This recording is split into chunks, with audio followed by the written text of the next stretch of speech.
अस्सलाम वालेकुम। अब्दुल्ला पेन, अब्दुल्ला तक अगर ये आवाज़ पहुंच रही है, वालदैन के हीरे वालदैन के ताज सारे आके बैठे हुए हैं। सूरज, वालदैन ने आपसे उम्मीदें लगाई हुई हैं। अच्छा, आप लोगों ने ये एक काम करें, टैक्स वालों ने तो ये एग्री कर लिया है, आप लोग भी अगर कर लें एग्री, कल का दिन मोबाइल यूज़ ना करें। ज़रा हाथ खड़ा करें। 24 घंटे ये 12:01 से शुरू होगा, अगले दिन 12 बजे ख़त्म होगा। बड़ा मूंछों को ताव ना दे तो इस वक्त, वो फिर एक्सेप्शन है। 34, हाँ, रिसीविंग सब स्टेटस लगा दो। मैं ज़रा कल पेपर की तैयारी कर रहा हूँ, पेपर जो मार्च में आ रहा है, और आगे 24 और स्टेटस लगा दो 24 और के लिए। I am going in offline mode, I am going back to stone age and it was a beautiful time. अच्छा जी, पेज 481 लेक्चर नोट्स। अच्छा, कॉन्फिडेंशियलिटी, मैंने पता है तेरा कॉन्फिडेंशियलिटी।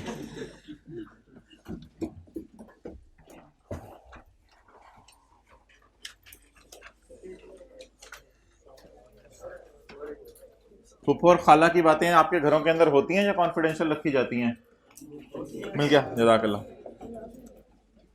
बैक बाइटिंग तो नहीं होती ना? होती है, अस्तगफिरुल्लाह। Confidentiality. Chartered accountant shall ensure that confidentiality of information acquired in course of business or professional relation। अब मेन बात अंडरलाइन कर लें, shall ensure confidentiality। Chartered accountant ने इंश्योर करना है कि जो इंफॉर्मेशन उसने एक्वायर की है बीइंग अ सीए, उसे क्या रखे? कॉन्फिडेंशियल, अपने तक रखे। टिड होला रखे, यार ये क्या किस माशरे में रह रहे हैं? टिड होला ना रखे, राजों को छुपा के रखे, ये मतलब है इसका। This facilitates the free flow of information from CS employing. यार ये क्लाइंट को ना जरा ब्रैकेट में ले लिया करें, इसकी भी मैं स्टोरी आपको बताऊंगा ये क्यों बार बार लिखा होता है। This facilitates the free flow from CS employing organization to the accountant. अगर आप किसी ऑर्गेनाइजेशन में अकाउंटेंट और एम्प्लॉइंग ऑर्गेनाइजेशन समझ लें, ये जो बार बार लफ्ज यूज होते हैं, पीटीसीएल, और इसके अंदर कोई अकाउंट्स मैनेजर जॉब कर रहा है। अगर पीटीसीएल का अकाउंट्स मैनेजर है तो ये कौन है? एम्प्लॉई। अब ये जो लफ्ज यूज हो रहा है ना बार बार, ये है एम्प्लॉइंग ऑर्गेनाइजेशन, एम्प्लॉइंग। और ये जो चार्टर्ड अकाउंटेंट है ये कौन है जो यहां लफ्ज लिखे? अकाउंटेंट। मुझे बताएं, पीटीसीएल के डायरेक्टर्स किस चार्टर्ड अकाउंटेंट से, अपने एम्प्लॉइज में से किस चार्टर्ड अकाउंटेंट से इंफॉर्मेशन को फ्रीली शेयर करेंगे? जो इंफॉर्मेशन को कॉन्फिडेंशियल रखता हो। अच्छा, आप ये सोच रहे होंगे कि पीटीसीएल का वो चार्टर्ड अकाउंटेंट जो इंफॉर्मेशन को कॉन्फिडेंशियल नहीं रखता, पीटीसीएल को चाहिए उसे किक आउट कर दे। ये बात आसान है, लेकिन इस तरह नहीं होता। कॉलेज के अंदर कोई एम्प्लॉयज हैं 4-5, अब बच्चों ने उनकी शिकायत की, अब एकदम किक आउट कर दें तो क्या पूरे कॉलेज का निज़ाम दरम बरम नहीं हो जाएगा? वो नए नए बंदों को सिखाना एक अलग अलग साइंस होगी, और नए बंदे की क्या गारंटी है कि वो सही तरह परफॉर्म। तो इसलिए इस तरह नहीं होता कि किक आउट कर दिया जाए। तो जब 2-3 सीए ऑर्गेनाइजेशन में नौकरी कर रहे हो तो डायरेक्टर्स कंफर्टेबल फील करते हैं उससे बात करते हुए। घरों में भी यही होता है, घर वाले भी उसी बच्चे को बुला के मशवरा ले रहे होते हैं जिस बच्चे ने आगे बातें ना बतानी हो। जिस बच्चे ने ऐसे ही आगे जो है वो करते ही फौरन स्टेटस लगा देने हो सारे, तो यार छाटे यार, तू ना ही बैठेगा साढ़े को। ये जरा अंग्रेजी पढ़ें आप।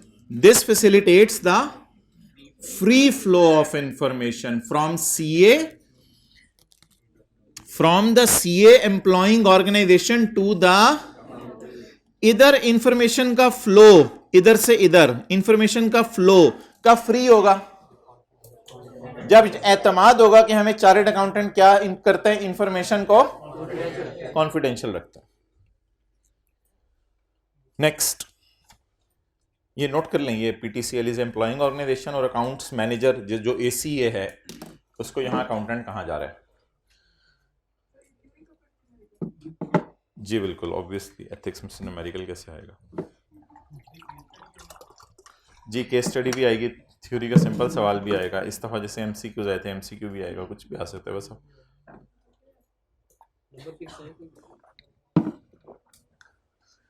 हमें चीज़ को समझा करें, सारा सवालों की हम प्रैक्टिस करेंगे। सवाल तो हर किस्म के जो है वो आ सकते हैं। जैसे सब्ज़ी अगर किसी को पकानी आती है तो अब आप ये पूछ रहे हो कि सब्ज़ी काटने का तरीका भी पूछा जाएगा, मिक्स करने का तरीका भी पूछा जाएगा, कितनी देर दम पे रखना है ये भी पूछा जाएगा। तो वो जब पूरा तरीका सीख लिया तो फिर उसमें सब कुछ पूछा जा सकता है। CA shell comply with this principle even after the end of रिश्तेदारी। क्या मतलब? जब आप पीटीसीएल छोड़ के चले जाओगे तब भी आपके ऊपर ये फर्ज ऐन है कि आप पीटीसीएल की इंफॉर्मेशन को लोगों को मत बताओ। कौन सी वाली information? Between the accountant and employing organization. Accountant और एम्प्लॉइंग ऑर्गेनाइजेशन के दरमियान जो भी बातें हैं आपस की बात है, इसको आपने जो है इसको डिस्क्लोज नहीं करना, वापस आ जाए, इसको डिस्क्लोज नहीं करना। ओके, इनएडवर्टेंट क्या होता है? मोबाइल तो नहीं यूज करा के साथ हो। इनएडवर्टेंट क्या होता है? बोले भूले से। सही कह रहे हैं सारे, तकरीबन सही कह रहे हैं। इनएडवर्टेंट क्या होता है? भूला नहीं तो बाहर आ जाएगा, दुनिया में और भी कुछ है। भूले, इन्ना लिल्लाह, मेरी बात हो रही है। आपको जब घर में फायदा नजर आ रहा हो ना तब आप बच्चे बन जाते हैं, और जब आपको जो है वो कुछ और नजर आ रहा हो कहीं और फायदा, तब आप बड़े बन जाते हैं।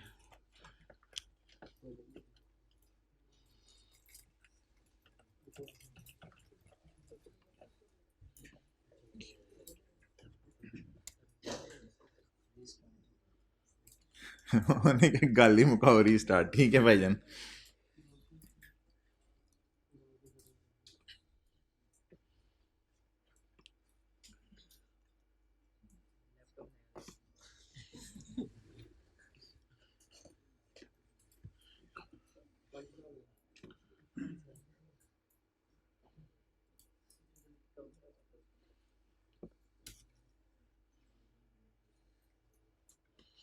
अच्छा जी, इनएडवर्टेंट क्या होता है? भूले से।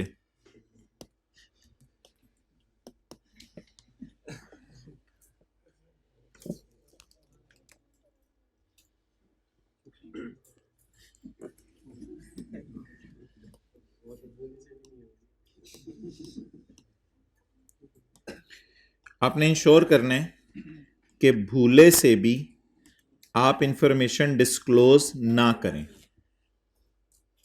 ठीक है, इंग्लिश का फिक्रा दोबारा देख लें।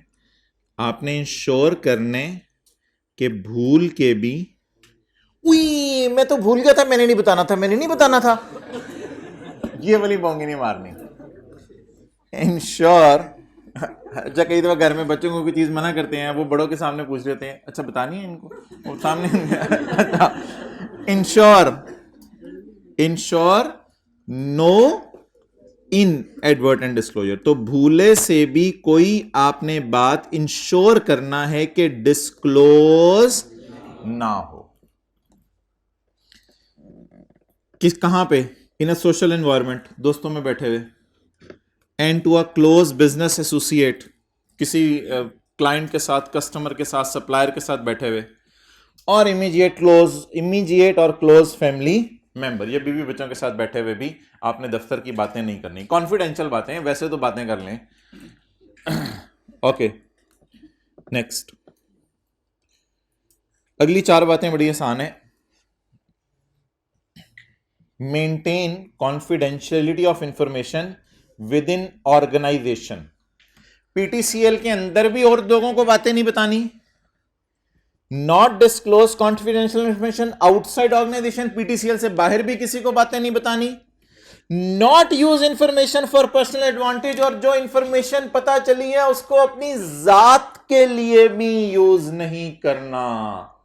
जात के लिए अक्सर यूज कर लेते हैं लोग कि मुझे पता चल गया कंपनी को प्रॉफिट आ रहा है तो अपने नाम के, बीवी के नाम के, बच्चों के नाम के शेयर खरीद लिए। तो 3 बातें बता दें सादा सी, इसमें से कोई मेन लाइन ढूंढ लेते हैं ताकि याद रहे। विद इन ऑर्गेनाइजेशन भी नहीं बतानी, आउटसाइड ऑर्गेनाइजेशन भी नहीं बतानी, और पर्सनल एडवांटेज नॉट लिखा, नॉट पर्सनल एडवांटेज के लिए भी आपने यूज नहीं करनी है इंफॉर्मेशन।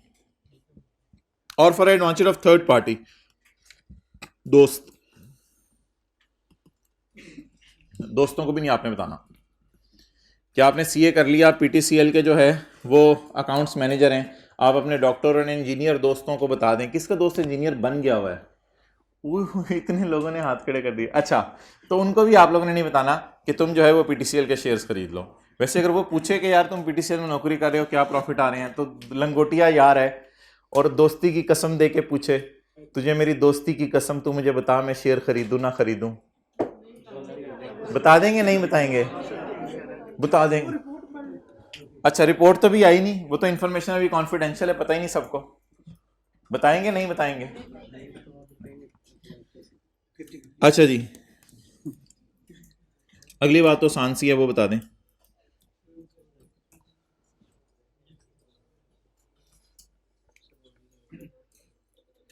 आपने ये इंश्योर करना है कि जो आपके शतुंगड़े हैं नीचे, ठीक है, मे भी कोई बंदा कहता है कि जी मैं एसीसीए हूं, कोई कहता है मैं एसीएम में हूं, कोई और आपके सबॉर्डिनेट्स हैं, इंश्योर करना है कि उनको भी बार बार याद कराते रहना है, बुला के, पुत्र पुत्र याद रखी, जो मैं कर रहा हूं वही तूने करना है, यानी तूने भी कॉन्फिडेंशियल इंफॉर्मेशन को डिस्क्लोज नहीं करना। Ensure that personal under his control respect the accountants duty of confidentiality. और कई दफा ना आप लोगों से मशवरे लेते हैं किसी बारे में, उनको भी आपने ये मशवरा कहने के यार मैं आपसे मशवरा ले रहा हूं, लेकिन इसलिए मशवरा नहीं ले रहा कि आप आगे बताते फिर कि मैं आपसे क्या मशवरा लेने आया था। तो 5 बातें बता दें। नंबर 1, भूले से भी डिस्क्लोजर नहीं करना। नंबर 2, ऑर्गेनाइजेशन के अंदर नहीं किसी को बताना, ऑर्गेनाइजेशन के बाहर नहीं किसी को बताना, अपनी जात के लिए इस्तेमाल नहीं करना। सबसे मुश्किल काम कौन सा है? चौथा वाला, अपनी जात के ऊपर मेहनत करना सबसे मुश्किल है। दूसरों की गलतियां सबसे पहले नजर आ जाती, अपनी नहीं नजर आती। भाईजान 3 जगहों पे आपको इजाजत है कॉन्फिडेंशियल इंफॉर्मेशन क्या करने की, डिस्क्लोज करने की। Number 1 required by, number 1 permitted by. क्या मतलब है रिक्वायर्ड बाय लॉ और परमिटेड बाय लॉ? रिक्वायर्ड का मतलब है लॉ कह रहा है डिस्क्लोज करो, और परमिटेड क्या कह रहा है? लॉ इजाजत दे रहा है, हुक्म नहीं दे रहा, इजाजत दे रहा है। And not prohibited by law, law मना नहीं कर रहा इस बात से, ठीक है, लॉ मना नहीं कर रहा। And there is a professional duty to disclose, और आपकी प्रोफेशनल ड्यूटी कि आपको क्या करना पड़ेगा? डिस्क्लोज करना पड़ेगा। मिसाल के तौर पे आईकैप वालों ने आपको फोन कर दिया कि यार पीटीसीएल के अंदर आप अकाउंटेंट है, वहां पे आप डिस्क्लोजर्स बना रहे हैं, तो इस डिस्क्लोजर के बारे में हमने आपसे ये सवाल पूछना है। अब लॉ ने कहीं मना नहीं किया कि आईकैप वालों को ना बताओ, शायद कंपनी लॉ में कहीं ना लिखा हो, और आप समझ रहे हैं कि मैं जिस इदारे के साथ हूं एसीए एफसीए लगा रहा हूं, जिसकी वजह से पीटीसीएल का भी एक नाम है कि ये इन्होंने ये लोग रखे हुए हैं, तो आप फिर अपने इदारे की साख को सामने रखते हुए अपनी प्रोफेशनल ड्यूटी समझेंगे कि मैं आईकैप को सच सच बात बताऊं। तो अब 3 सूरतों के अंदर इजाजत है। Number 1, the following are the circumstances where CA are required to disclose the confidential information when disclosure might be appropriate. Required की जगह सॉफ्ट लफ्ज भी होना चाहिए था, और अलाउड, अलाउड वैसे ज्यादा मजे का लफ्ज है। ये वो जगह है जहां सीए को अलाउ कर दिया जाएगा, किस बात के लिए? डिस्क्लोज कर दे। Number 1, it is required by law, it is permitted by law and authorised by employing organisation. जब रिक्वायर्ड बाय लॉ है ना, तब अपनी पीटीसीएल से इजाजत नहीं लेनी, और जब लॉ कहते हैं इजाजत है, करो ना करो तुम्हारी मर्जी, फिर आपने पीटीसीएल से इजाजत लेनी है। और तीसरे केस में जब लॉ मना ही नहीं कुछ भी कर रहा, तो फिर ऐसी सूरत में आप डिस्क्लोज कर दें अगर आपको लगे कि ये क्या है, आपकी प्रोफेशनल ड्यूटी है, प्रोफेशनल बिहेवियर। प्रोफेशनल बिहेवियर में एक तो वो आता है ना, जब खाना खुलता है, आप लोग कहते हैं शुरू होता है, क्या करें, रोटी खुल गई कहते हैं, बहुत तेरी खैर। जब रोटी खाना शुरू होते हैं शादियों पे, जब ऐलान किया जाता है कि आ जाए भाई जिस चीज़ के लिए आए थे आप लोग शादी पे, तो अच्छा कुछ लोग इतने जाहिल हैं, यानी उधर से तराजू मैं 2000 कितना खाना, यूं ही हाथ दोगे। अच्छा जी, तो ये वैसे पता चल जाता है एंड पे प्लेट देख के कि अंदर बचा हुआ है नहीं बचा हुआ, ये थोड़ा सा ज़रा ध्यान रखा करें।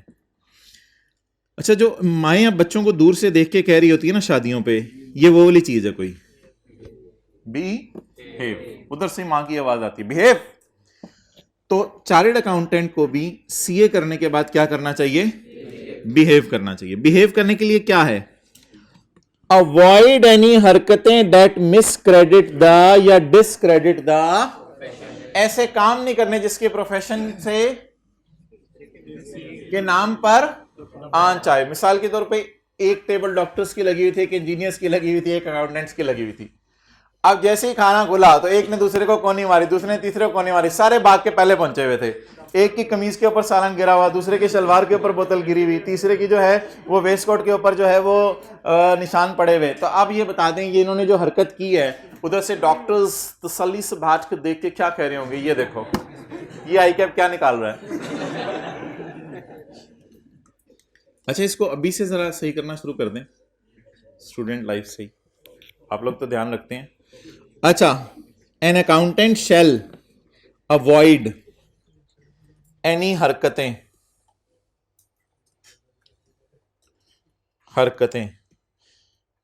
विच डिसक्रेडिट द प्रोफेशन।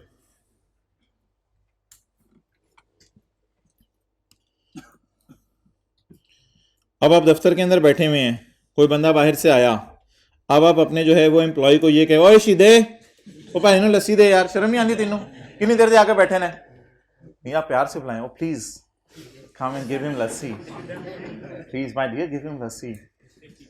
ओके, अब देखें ना, दो तरीके हैं, एक ये तरीके आए बैठे तशरीफ रखें खाएं, और एक ये तरीके आए और कुछ ठोंस लें आप भी।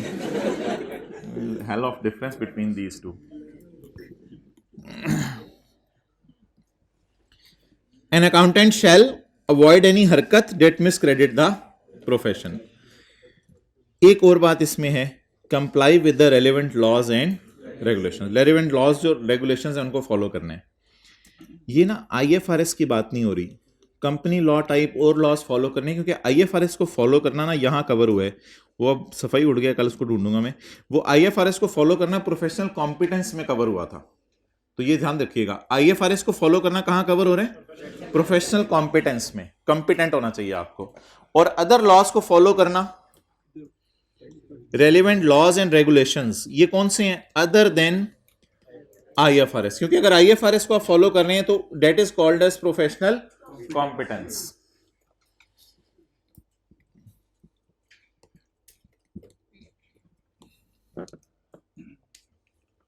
Again, conduct that miscredit the profession include conduct that adversely affect the good reputation of profession।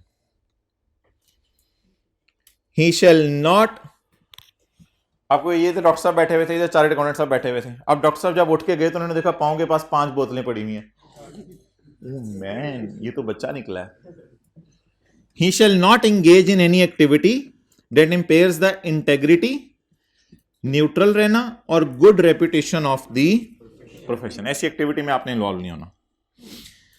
अच्छा, अब इन सारी चीजों को करने को तो मेरा भी दिल चाहे, तेरा भी दिल चाहे, और साथ वाले की शक्ल की तरफ देखें, तेरे साथ वाले का भी दिल चाहे, लेकिन इन सारी चीजों को करने में क्या चीजें ऐसी हैं जो हमें रोकती हैं, क्या चीजें ऐसी हैं जो हमें, ये सारे 5 फंडामेंटल प्रिंसिपल्स पे अमल करने को तो दिल चावे, लेकिन वो क्या चीजें हैं जो हमें ये काम करने से, वो क्या खतरात लाहक हैं जो हमें इस काम करने से रोकते हैं।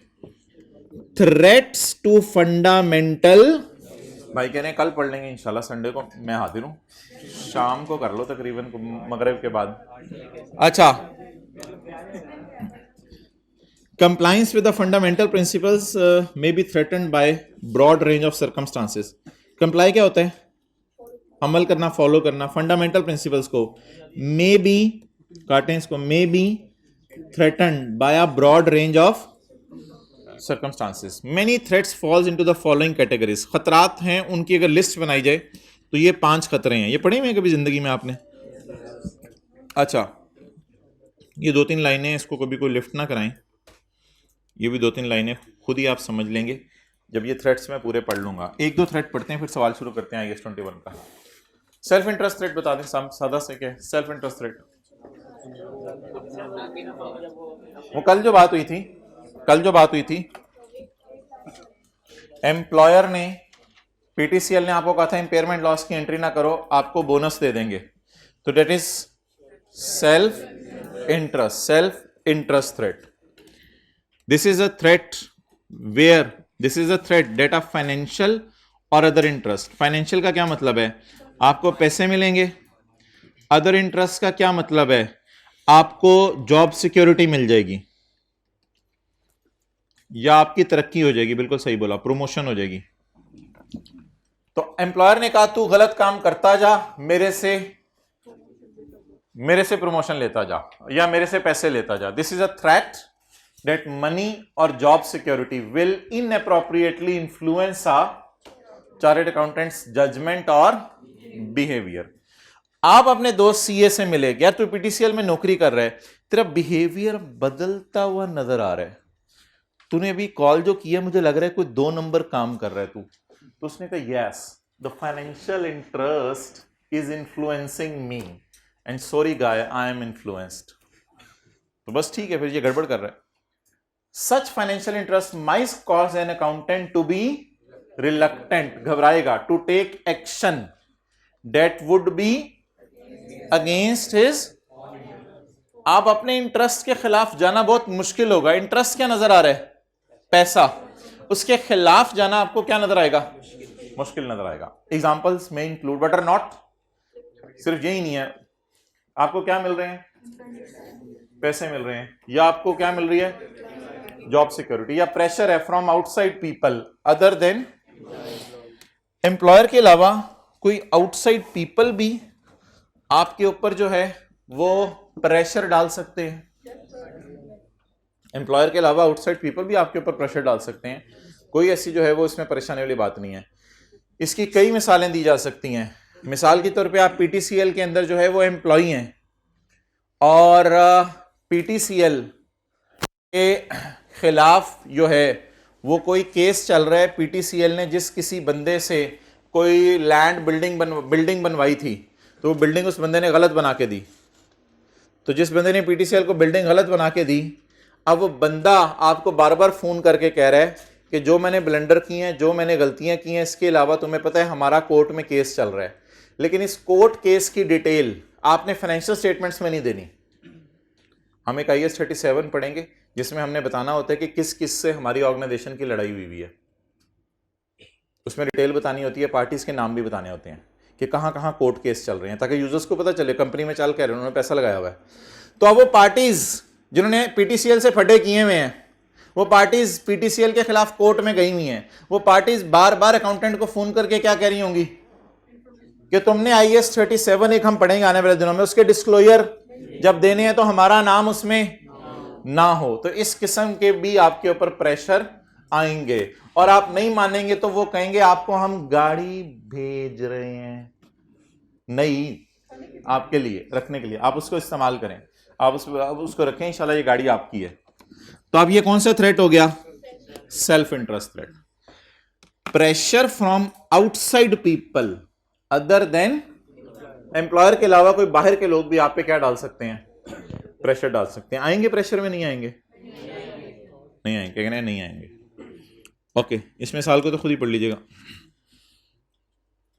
बस आखिरी थ्रेट जी आज का, सेल्फ रिव्यू थ्रेट.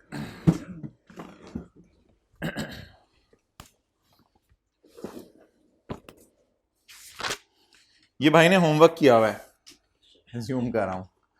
ये भाई ने होमवर्क किया हुआ है. कैसा किया हुआ है? आपसे पूछ रहा हूं, किया भी आपने? कह रहे हैं अच्छा किया हुआ. इसको कहते हैं सेल्फ रिव्यू थ्रेट. इसको क्या कहते हैं? Self review threat. अम्मी ने खाना बनाया हुआ है, अम्मी से आप पूछें अम्मी आज खाना कैसा बने? बेटा कमाल, खीर होगी है बेटा आज तो। इसको क्या कहते हैं? Self review threat.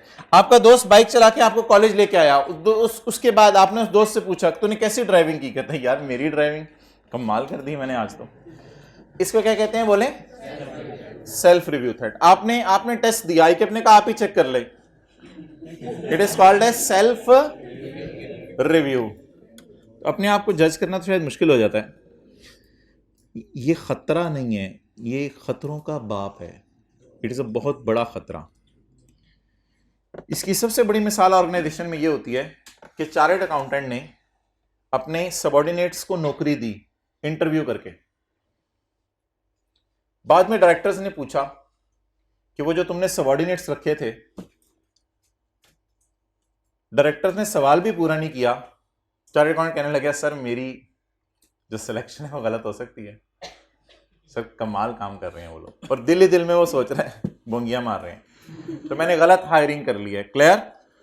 तो चार्टर्ड अकाउंटेंट पीटीसीएल में नौकरी कर रहे हैं, उसने अपने सबऑर्डिनेट्स को हायर किया है, और अब उससे बाद में डायरेक्टर सवाल क्या पूछ रहे हैं कि हाउ इज योर हायरिंग? अब तुम्हारी हायरिंग कैसी चल रही है, वो बंदे कैसे चल रहे हैं? आप क्या कहेंगे? जबरदस्त चल रहे हैं, जबरदस्त चल रहे हैं। क्लियर? ठीक है, तुम मुस्कुरा रहे, यानी पसंद की शादी कर ली, बाद में अम्मी ने पूछा कैसा चल रहा है, तो इट इज कॉल्ड एज, आप मुस्कुरा रहे थे तो मैंने कहा जरा आपको एक मिसाल दे दूं, आप और ज्यादा मुस्कुरा लो, मुस्कुरा लिया। It is called as self review threat. बहरहाल जी बात गलत होगी, चले आगे चले। अच्छा जी, अगला सवाल, आपने जर्नल एंट्रीज की, उन जर्नल एंट्रीज के जरिए सिस्टम से P&L बैलेंस शीट एक्सट्रैक्ट हो गया। अब ऑब्वियसली डायरेक्टर्स आपसे पूछेंगे P&L बैलेंस शीट सही है? आप कहेंगे सर जहां मैंने जर्नल एंट्रीज की हो वहां P&L बैलेंस शीट आज तक सही बने नहीं, सॉरी, आप कहेंगे वहां आज तक कभी P&L बैलेंस शीट गलत हो सकता है जिसके पीछे मैंने जर्नल एंट्रीज की हो। इसमें ना दो बातें हैं, एक जो जनरल एंट्रीज वाली और एक जो स्टाफ हायर की है वो वाली। ये दो मिसालें मैंने आपको दी हैं, ये दो मिसालें इसने दी हुई हैं, बातें ना करें।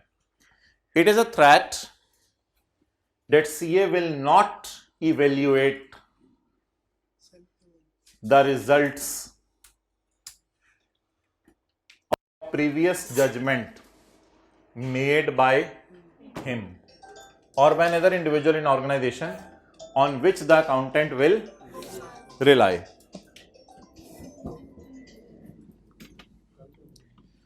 दोबारा पढ़ें, पहले मिसालें पढ़ लेते हैं। If an accountant is involved in maintaining the accounting records, maintain करना क्या होता है? जर्नल एंट्रीज करना। Maintaining accounting records, he will be unwilling to find the fault within financial statements derived from, आप कौन सी जर्नल एंट्रीज में गलती निकालने से डर रहे होंगे? सॉरी कौन से, मादरत गलत बोल दिया मैंने, कौन से P&L बैलेंस शीट में गलती निकालने से डर रहे होंगे? जिसकी जर्नल एंट्रीज आपने, ये पता चला क्या होता है, ये तकरीबन 12 बजने वाले होते हैं ना घड़ी के, तो ये होता है। अच्छा, इट विल थ्रेट द, बस it will threat the neutrality. इसकी वजह से आप क्या मसले, आप न्यूट्रल नहीं रह पाएंगे। ओके, इमरान खान ने हुकूमत चलाई, आपने बाद में इमरान खान से पूछा इमरान खान कैसे गुजरे ये साल? यार कमाल कर दी मैंने, यार खीर कर दी, लुट मचा दी। It is called as self review threat, self review threat. अच्छा, नेक्स्ट,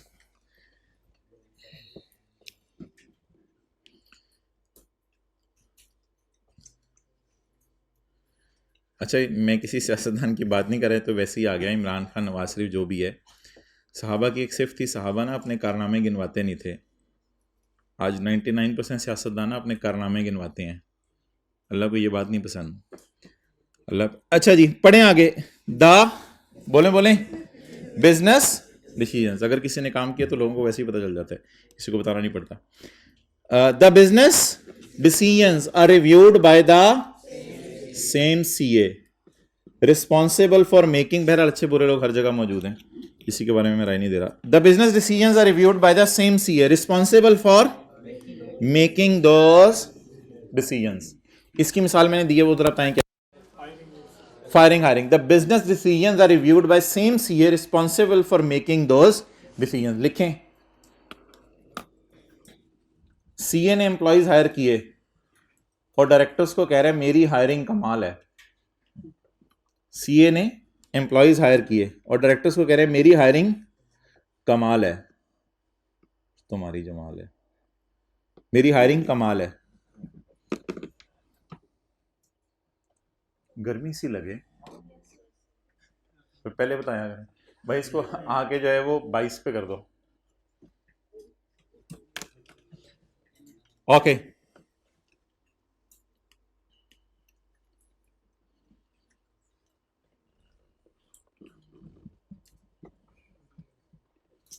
इसको फारग कर दें, इसकी कोई जरूरत नहीं। If it is a threat that CA will not evaluate the results of a judgment made by him, इसको भी फारिग कर दें। इसके आगे 2 एग्जांपल्स दी। चलें जी, आज एक बड़ा आसान सा सवाल करना है। हमने फॉरेन करेंसी में ना लोन लेना है और उस लोन के ऊपर हमने पे करना है इंटरेस्ट। तो इसलिए एक अमोर्टाइजेशन शेड्यूल बनेगा लाइक IFRS 16। तो बस वो सवाल है। तो सवाल मैं जो पहले दिन सॉल्व किया था ना, उस टाइप का सवाल है, सिर्फ उसको IS 21 के रंग में करना है। सवाल दोबारा कर लिया था जाके IS 41 वाला, चारे वाला। चारे के अलावा और कोई चारा भी नहीं है ना असल में। अब वो निकालें लेक्चर नोट्स वाला सफ़ा।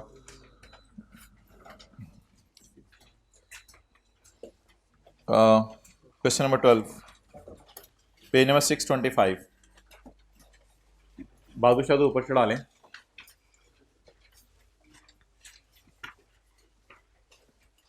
BS limited, page 625। अब Pakistani company BS limited Pakistani company.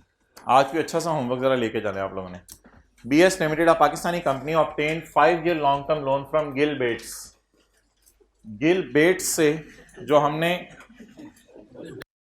Loan लिया है वो किस में लिया है भाई? पीसो पीसो पीसो। किस में? मैक्सिकन पीसो में। पता नहीं उसको भी डॉलर साइन के साथ ही करते होंगे।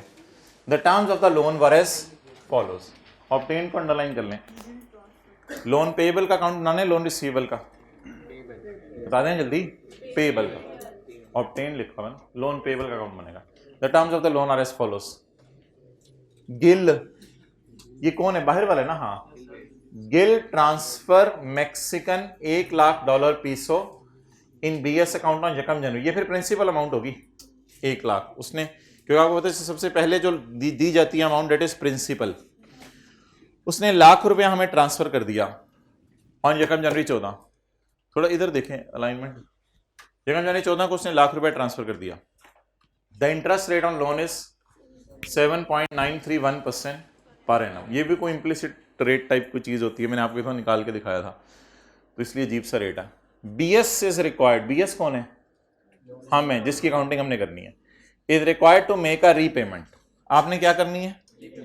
रीपेमेंट 25,000 की, जिसमें क्या पड़ा हुआ है? प्रिंसिपल भी इंटरेस्ट भी। इस तरह अगर लिखा होता ना 25,000 प्रिंसिपल प्लस इंटरेस्ट, वो फिर अलग बात होती। लिखा हुआ है 25,000 इंक्लूड प्रिंसिपल एंड, तो क्या ये 25,000 प्रिंसिपल पे हो रहा है या इसमें प्रिंसिपल भी है इंटरेस्ट भी है? हर साल रीपेमेंट होनी है। और पहली रीपेमेंट कब होनी है? 31 दिसंबर 14 को। अब आप मुझे बता दें ये लोन जो है वो हमने कितने सालों में वापस करना है? 5 years। शुक्र है, मेहरबानी। पता नहीं कहां ढूंढ रहा था, पड़ा मैं ऊपर हुआ था। तो BS limited Pakistani company obtained a 5 year loan from Gill Bates in Mexican peso. अच्छा, ये क्या चक्कर है? लोन है $1,00,000, ये लिया है ना?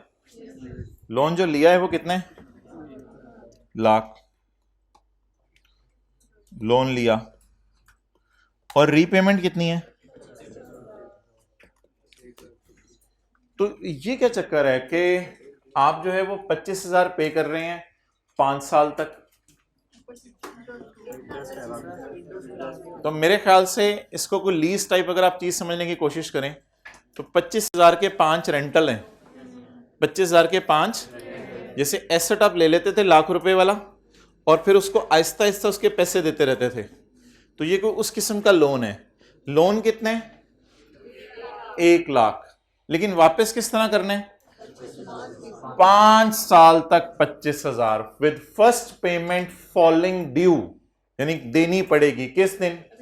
31 दिसंबर 14 को, एग्जैक्ट 1 साल बाद। तो 1 साल बाद पहली किस्त पे हो जाएगी, 2 साल, 3 साल, 4 साल, 5 साल। तो मेरे ख्याल से रीपेमेंट्स टोटल बनेंगी $1,25,000 और उधार कितना लिया? तो इसके अंदर जो है वो बताएं कितना इंटरेस्ट होगा? $25,000। Let's start. अमोर्टाइजेशन शेड्यूल के बारे में कोई बात बता दें। Amortisation schedule accounting year and के एतबार से बने या लोन ईयर एंड के एतबार से? लोन ईयर एंड के एतबार से। शुक्र है हमारा accounting year and loan year and match है। 31 दिसंबर 14 हमारा ईयर एंड है और लोन भी 2 जनवरी 14 को लिया, इसलिए वो मसला नहीं है। लेकिन फिर भी याद रखिएगा अमोर्टाइजेशन शेड्यूल कैसे बनेगा, हमारे अकाउंटिंग ईयर एंड के एतबार से या लोन के ईयर एंड के एतबार से? दूसरी एक नई बात सुन लें, वो मुझे बता दें। अमोर्टाइजेशन शेड्यूल फॉरेन करेंसी में बनाना है या लोकल करेंसी में? फॉरेन वाले हाथ खड़ा करें, लोकल वाले हाथ खड़ा करें। अमोर्टाइजेशन शेड्यूल हम बनाएंगे फॉरेन करेंसी में, लेकिन जब जनरल एंट्रीज करेंगे तो रेट लगा के साथ साथ उसको किस में कन्वर्ट करते रहेंगे? लोकल करेंसी में। तो अमोर्टाइजेशन शेड्यूल फॉरेन करेंसी में बनाया करेंगे। ये शायद लिखा भी हुआ है,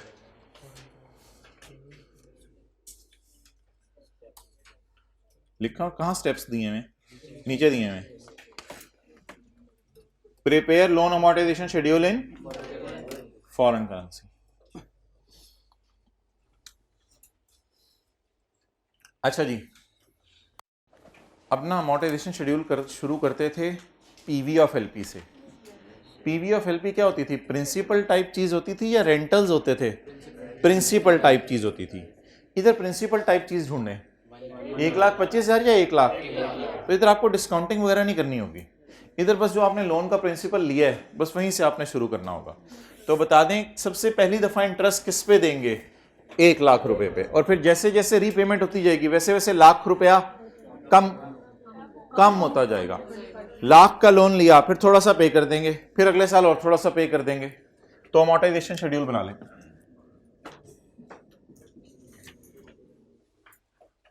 प्रिंसिपल से शुरू कर दें। Date, installment, principal, interest, balance. PV से या प्रिंसिपल से? ब्रैकेट में प्रिंसिपल लिख लीजिएगा, ऊपर लिखें इन डॉलर। रुपीज नहीं, आप डॉलर में बातें किया करो ना। अब तो हो गया पीआरसी वगैरह आपका, कैश में भी माशाल्लाह निकल गए काफी, डॉलर में बातें किया करो। सीए फाइनल में जाके पौंड में। अच्छा जी, 1 जनवरी 14।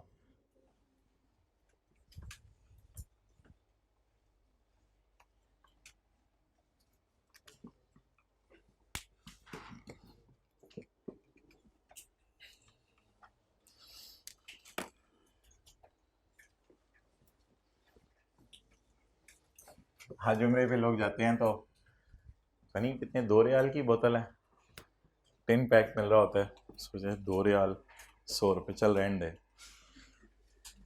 लेकिन 2 रियाल तो बस 2 रियाल है ना, इस तरह सोचा करें 100 रुपये। अच्छा, ये बहरहाल ये फिगर्स किस में है? डॉलर में। लिखें जी, 31/12/14।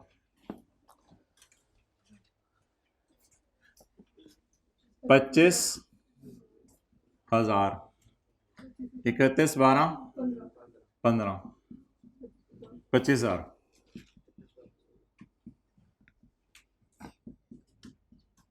5 किस्तें, 31 12 17 25,000, 31 12 18 25,000।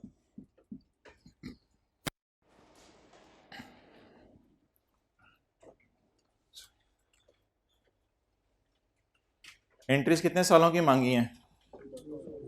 2 सालों की मांगी है। साथ वाले को ना लगा दें कैलकुलेशन पे, वो मॉडरेशन शेड्यूल टैली करता रहे, हम 1-2 साल करके वह फारग करते हैं।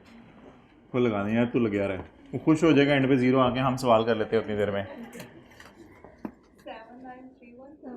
7906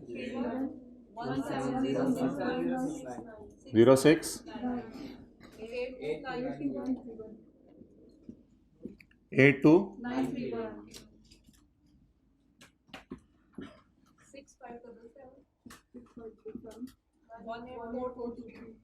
423।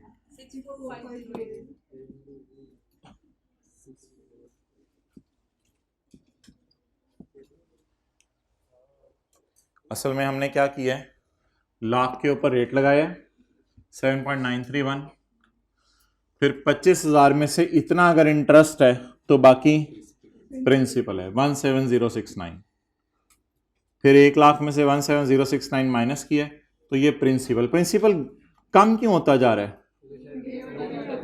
क्योंकि पे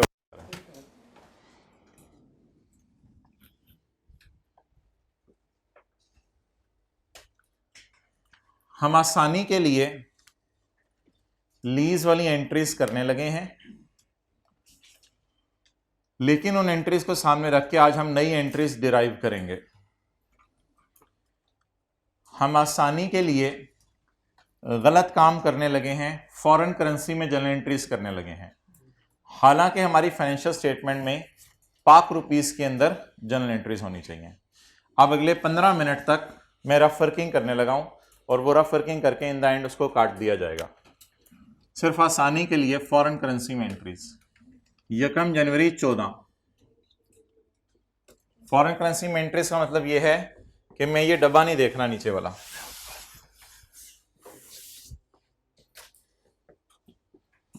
जागते रहना ब्रो। कैश डेबिट 1 लाख, उधर एंट्री होती थी ROU debit, lease liability credit.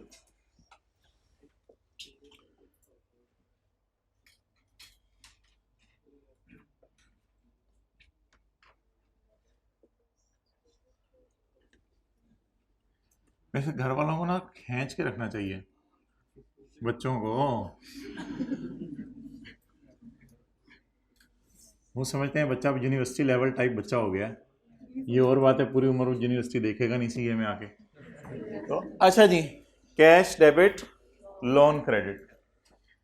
अगली एंट्री जी होगी, बोले 31/12/14 को loan debit, interest expense debit, cash credit. कितने से? कैश कितना? 25,000, लोन 17069 और 7931।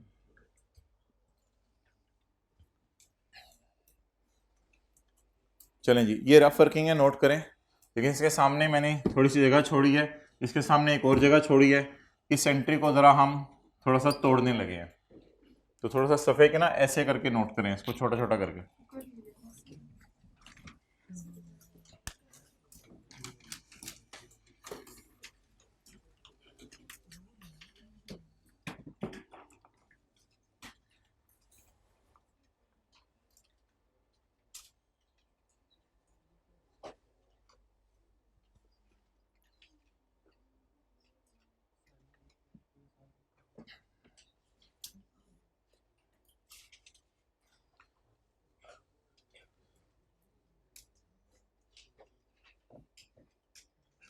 अच्छा जी, इंटरेस्ट 31 दिसंबर 14 वाला 31 दिसंबर 14 को पे हो गया है या पेबल है? इसलिए इंटरेस्ट पेबल टाइप अकाउंट नजर ना आवे। इंटरेस्ट पेबल टाइप कोई अकाउंट नजर नहीं आ रहा, फोकस करें, इंटरेस्ट पेबल टाइप अकाउंट नजर नहीं आ रहा। For the sake of discussion, अगर मैं इस एक एंट्री की जगह ये दो एंट्रीज करूं, इंटरेस्ट एक्सपेंस डेबिट और इंटरेस्ट पेबल क्रेडिट, पहले मैं इंटरेस्ट बुक करूं, खाली इंटरेस्ट बुक करूं, कितना 7931। For the sake of discussion एक सेकंड के लिए मैं सोच लूं कि मैंने पे नहीं किया, बल्कि ये क्या है, पेबल है। और एक और एंट्री अब मुझे करनी पड़ेगी, एक और एंट्री मुझे करनी पड़ेगी। वो एंट्री क्या करनी पड़ेगी, लोन का प्रिंसिपल तो उसी तरह 17069। इंटरेस्ट एक्सपेंस डेबिट करूं या पेबल डेबिट, 7931 और कैश 25,000। डन।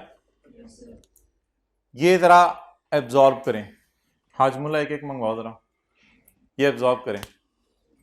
इंटरेस्ट को पहले पेबल में डालें, इंटरेस्ट को पहले, बिल्कुल कोई मसला नहीं है इस एंट्री के अंदर। जैसे बिजली का बिल आए, फर्ज करें 31 दिसंबर को ही आ जाए, वापडा वाले बड़े तेज हों, पूरे पाकिस्तान के अंदर शाम 5 बजे से रात 12 बजे बिजली बंद हो जाया करे और 31 दिसंबर को शाम 5 बजे सबके बिल आ जाया करें। तो अगर बिल आए 31 दिसंबर को शाम 5 बजे, तो आप करेंगे electricity expense debit payable credit. आपने नजर मारी जाके बैंक खुला हुआ था, payable debit cash credit. Feel करें, 459 के ऊपर ऑनलाइन आपने चेक किया, बिल आ गया, electricity expense debit payable credit. छोटे को आपने भेजा, ओए छोटे जा चेक करके आ। अब जो है वो दफ्तर खुला हुआ था, बैंक खुला हुआ था, पेबल डेबिट। तो खर्चे को बुक करके पे कर रहे हैं या डायरेक्टली पे कर रहे हैं, बुक करके पे कर रहे हैं। अगर ये वर्जन एब्जॉर्ब हो गया है तो इससे एक आगे का वर्जन है जो फाइनल वर्जन है, अब जिसको पेपर में करना है। इस एंट्री को तोड़ के मैंने दो में तकसीम कर दिया, इस एंट्री को भी अब मैं आगे तकसीम करने लगा हूं, लेकिन अब मैं आसान सी एंट्री लिखने लगा हूं। ये जरा एब्जॉर्ब कीजिएगा, एब्जॉर्ब करने वाले एंजाइम्स अपने एक्टिव कर लें। एंजाइम्स होते हैं, क्या होते थे वो, अच्छा, interest expense debit loan credit, interest expense debit loan credit. भैया नींद नहीं पूरी करनी, इधर देखें, इंटरेस्ट एक्सपेंस डेबिट, बोले बोले बोले बोले, एक्सेलेंट, एक दो लोगों ने बोल दिए। लोन डेबिट कितने से, 25,000 से। यानी आपने कौन से अकाउंट को किताबों से धमाका मार के खत्म ही कर दिया। इंटरेस्ट पेबल की जगह मैंने कौन सा अकाउंट यूज किया, खर्चा डेबिट लायबिलिटी। लोन भी तो लायबिलिटी है, इंटरेस्ट पेबल भी तो लायबिलिटी है। खर्चा डेबिट। अब कोई कह रहे हैं मैं तो लोन का लफ्ज प्रिंसिपल के लिए समझता था, तो ठीक है कोई नहीं, अब मेरे कहने पे आप लोन का लफ्ज किसके लिए समझ लें साथ, खर्चा debit, it is also liability, it is also liability. I have just change the name, interest debit loan credit, और लोन डेबिट कैश क्रेडिट। अब मैंने इकट्ठी क्यों एंट्री कर दी लोन डेबिट कैश क्रेडिट की। अब इंटरेस्ट पेबल अकाउंट सिरे से क्या हो गया, खत्म हो गया। जब इंटरेस्ट पेबल अकाउंट ही सिरे से खत्म हो गया तो इसलिए पेबल को डेबिट करने की जरूरत ही नहीं है। ये जी फाइनल वर्जन होगा एंट्रीज का। इस एंट्री के सामने मैंने कोई एंट्री नहीं की, इसका मतलब है हम पेपर में ये एंट्री किया करेंगे, ये वाली नहीं करेंगे, ये वाली नहीं करेंगे, और लीज वाली इस एंट्री की जगह कितनी एंट्रीज कर दिया करेंगे, 2। वो एंट्री बड़ी आसान है, उसके लिए खुशी की खबर सुने। प्रिंसिपल के कॉलम पे अब हाथ रख के भी एंट्री हो जाया करेगी। Interest, debit, loan, credit.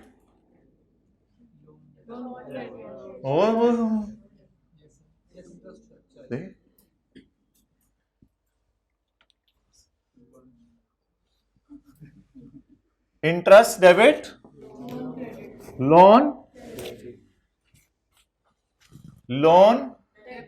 Debit, cash, credit. यानी 25,000 की जो इंस्टॉलमेंट है उसमें माना के प्रिंसिपल भी है, और लेकिन हमने इंटरेस्ट पेबल की जगह कौन सा अकाउंट यूज कर लिया?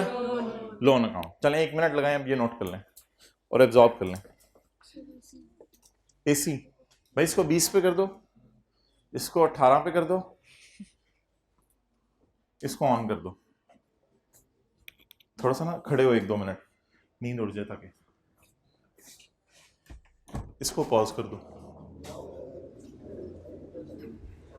अस्सलाम वालेकुम। ये भाई अभी मुझे मिले थे तो मैंने कहा इनका इंटरव्यू हो जाए। और खैरियत से? जी शुक्र।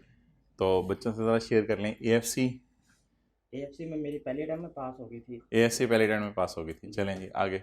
उसके बाद इलाका भी बताएं पहले अपना। भावल नगर। बहावल नगर, माशाल्लाह। आगे चलें। उसके बाद मैं आया था, इसके अंदर स्कैन में एडमिशन लिया था। ठीक है। R1 में अटेम्प्ट लग गई थी पहले में। R1 में फिर आगे? ऐसे लगता था कभी R1 का पेपर कंप्लीट ही नहीं होगा। अच्छा आगे? उसमें तो 75 नंबर का पेपर अटेम्प्ट करता मैक्सिमम। मैंने जितने भी दिए ना अकाउंटिंग के पेपर्स, उसमें पेपर ही नहीं कंप्लीट होता था। तो इनको मशवरा क्या देंगे आप? पेपर कंप्लीट करने के लिए मशवरा क्या देंगे? पेपर कंप्लीट करने के लिए मशवरा ये है कि सर के जो होमवर्क होते हैं ना वो डेली करना था। मैं नॉर्मली क्या अच्छा, मैं इसको बाहर से बता के आया हूँ कि जो आपके दिल में होगा वो बोलना है। मैं सीरियसली कुछ नहीं बता के आया कि ये बोलना है ये बोलना है। नहीं, ऐसा कुछ नहीं है। पहली बार मुझे R2 के पेपर में ऐसा लग रहा था कि मुझे कुछ आता है, और ये पेपर में मैंने पेपर पहले जब पढ़ा ना तो मुझे अंदाजा हो गया कि ये पेपर अटेम्प्टेबल है, इजीली अटेम्प्टेबल है। कोई एक मतलब कोई आपने पेपर से दिए कितने थे? 3 पेपर दिए थे। 3 पेपर दिए थे इस दफा? जी सर, ऑडिट, R2 और बिजनेस लॉ। तो कितने पास हुए? तीनों पास हैं। अच्छा, तो क्या मशवरा दे रहे थे आप इनको? पेपर पढ़ा तो आपने क्या फील किया? पेपर पढ़ने के बाद ना मुझे ऑलमोस्ट ये फील हुआ कि भाई कोई एडजस्टमेंट ऐसी नहीं है जो मैं अटेम्प्ट नहीं कर सकता। और लास्ट डेज में जो एक्स्ट्रा अच्छा, जो क्लास में एज इट इज एडजस्टमेंट कराई जा रही होती हैं उसमें से कितने % पेपर आया था? सर सारा ही उसमें से था, एक एडजस्टमेंट नहीं थी कोई मुझे समझ जो मैंने नहीं पढ़ी। किस स्टैंडर्ड में? जैसे कि हम लोगों ने कंसोलिडेशन में पढ़ी थी ना, जैसे हाँ, उन्होंने वो दिया हुआ था फाइनेंशियल स्टेटमेंट बनानी थी, जो सी उसमें फाइनेंशियल पोजीशन थी, उसमें एक भी स्टेटमेंट ऐसी नहीं थी कि जो मुझे ना आ रही हो उसमें समझ। नहीं, किस स्टैंडर्ड में नई एडजस्टमेंट थी कोई ऐसी नई जो पहले ना आई हो? मुझे नहीं लगा सर किसी में। अच्छा, आपको नहीं लगा, चलो आगे। बट उसमें मुझे अच्छा, कितनी देर में थोड़ा सा इशू हुआ था। कितनी देर जाके घर में पढ़ते थे? सर यहीं पे पढ़ता था लाइब्रेरी में। कितनी देर? लाइब्रेरी में सर FAR2 कितनी देर पढ़ते थे? होमवर्क सर का जरूर नहीं, सर का लफ्ज मैंने कहा था, पूरे उसमें नहीं बोलना। मैंने आपको मना किया था कि तो कितनी देर होमवर्क कर, बस होमवर्क बोलो। बस होमवर्क करता था। कितनी देर लगती थी? 15 से 20 मिनट लगते। और जो वो होमवर्क करने में मेन वाइज स्टार्टिंग में इतना लगता था। और जो क्लास वर्क करते थे सर के सारे क्वेश्चन में सर वो क्वेश्चन आप ही के। अच्छा, क्लास वर्क करते थे नहीं करते थे? क्लास वर्क करता था। क्लास वर्क करना जरूरी है। जी सर, ठीक है। क्लास वर्क मैं करता था, वो सारा करता था ऑलमोस्ट। कितनी देर लग जाती थी? 1.5 घंटा, पौने 2 घंटे? जब हम कंसोलिडेशन में या उसके अंदर जा रहे थे ना, लीज के क्वेश्चंस के अंदर, उसमें टाइम ज्यादा लगता था। लेकिन IS 38 के अंदर जैसे था इंटेंजिबल्स, और उसमें तो उन्होंने फ्री के नंबर दिए हुए थे सर। 632 में उसके अंदर फ्री के वेबसाइट कोस्टिंग है। आपके साथ मेरी डिस्कशन भी हुई थी उसके अंदर। ठीक है। अच्छा आगे। अच्छा, पेपर में जो सवाल अटेम्प्ट करने का कोई तरीका, वो इनको किस तरतीब से आप लेके चले थे? पेपर के अंदर 2 सवाल होते हैं बड़े, 203 सवाल बड़े होते हैं। जी सर। 15 नंबर वाले, वो 45 नंबर वो हो गए, और बाकी 10 नंबर के MCQ हो गए। बाकी छोटे छोटे सवाल कितने होते हैं? 4 होते हैं, 5 होते हैं? सर छोटे छोटे सवाल 5 होते हैं। 4-5 होते हैं जो भी थे लास्ट में। ठीक है। बड़े सवाल आपने पहले किए? जी सर, मैंने कंसोलिडेशन का सबसे पहले कंसोलिडेशन का सवाल किया, वो 15 से 20 नंबर का था। राइटिंग स्पीड थोड़ी स्लो है, तो मैं ना उसके ऊपर जा रहा था। कंसोलिडेशन जैसे मैंने किया 40 मिनट लग गए मुझे उसके ऊपर। और वो फिर मैं क्या कर रहा था? कितने नंबर का था वो सर? 15 नंबर, ऑलमोस्ट मेरे ख्याल 15 से 18 नंबर। 15 से 18 नंबर का था। 18 जरा 1.6, ठीक है। 36 मिनट लगाने चाहिए थे, 40 लग गए। ठीक है, आगे चलो। मैंने क्या, लेकिन उसमें भी कोई एडजस्टमेंट आपको ऐसी हुई होगी जो समझ नहीं आई? नहीं, एडजस्टमेंट नहीं थी सर उसमें। कोई ऐसी थी नहीं जो सारी समझ आ गई थी? सारी आ रही थी समझ। चलो ठीक है, आगे चलो, आगे चलो। एडजस्टमेंट उसमें मुझे पहला क्वेश्चन करके कॉन्फिडेंस इतना बिल्ड हो गया था कि मैंने कहा ये पेपर तो अपना नहीं जाता कहीं पे। अच्छा चलो फिर 40 मिनट के बाद फिर क्या किया? मैं क्या करता था, हर क्वेश्चन करने के बाद टाइम कैलकुलेट कर रहा था कि भाई अब कितने टाइम हर क्वेश्चन को देना है। हर बार मीन वाइज ना अगला पहले सवाल। 1.8 होता है ना टाइम, वो कम होता जा रहा था कि हर क्वेश्चन अगले को मुझे 1.6 या 1.4 पे जाना पड़ रहा था। अच्छा तो टाइम हर क्वेश्चन के बाद कैलकुलेट कर रहा। 96 मार्क्स के पेपर में से अटेम्प्ट हुआ था फिर भी लास्ट में। अच्छा ठीक है। और वो दूसरा सवाल कौन सा किया था? वो भी बड़ा वाला या 8 नंबर वाला?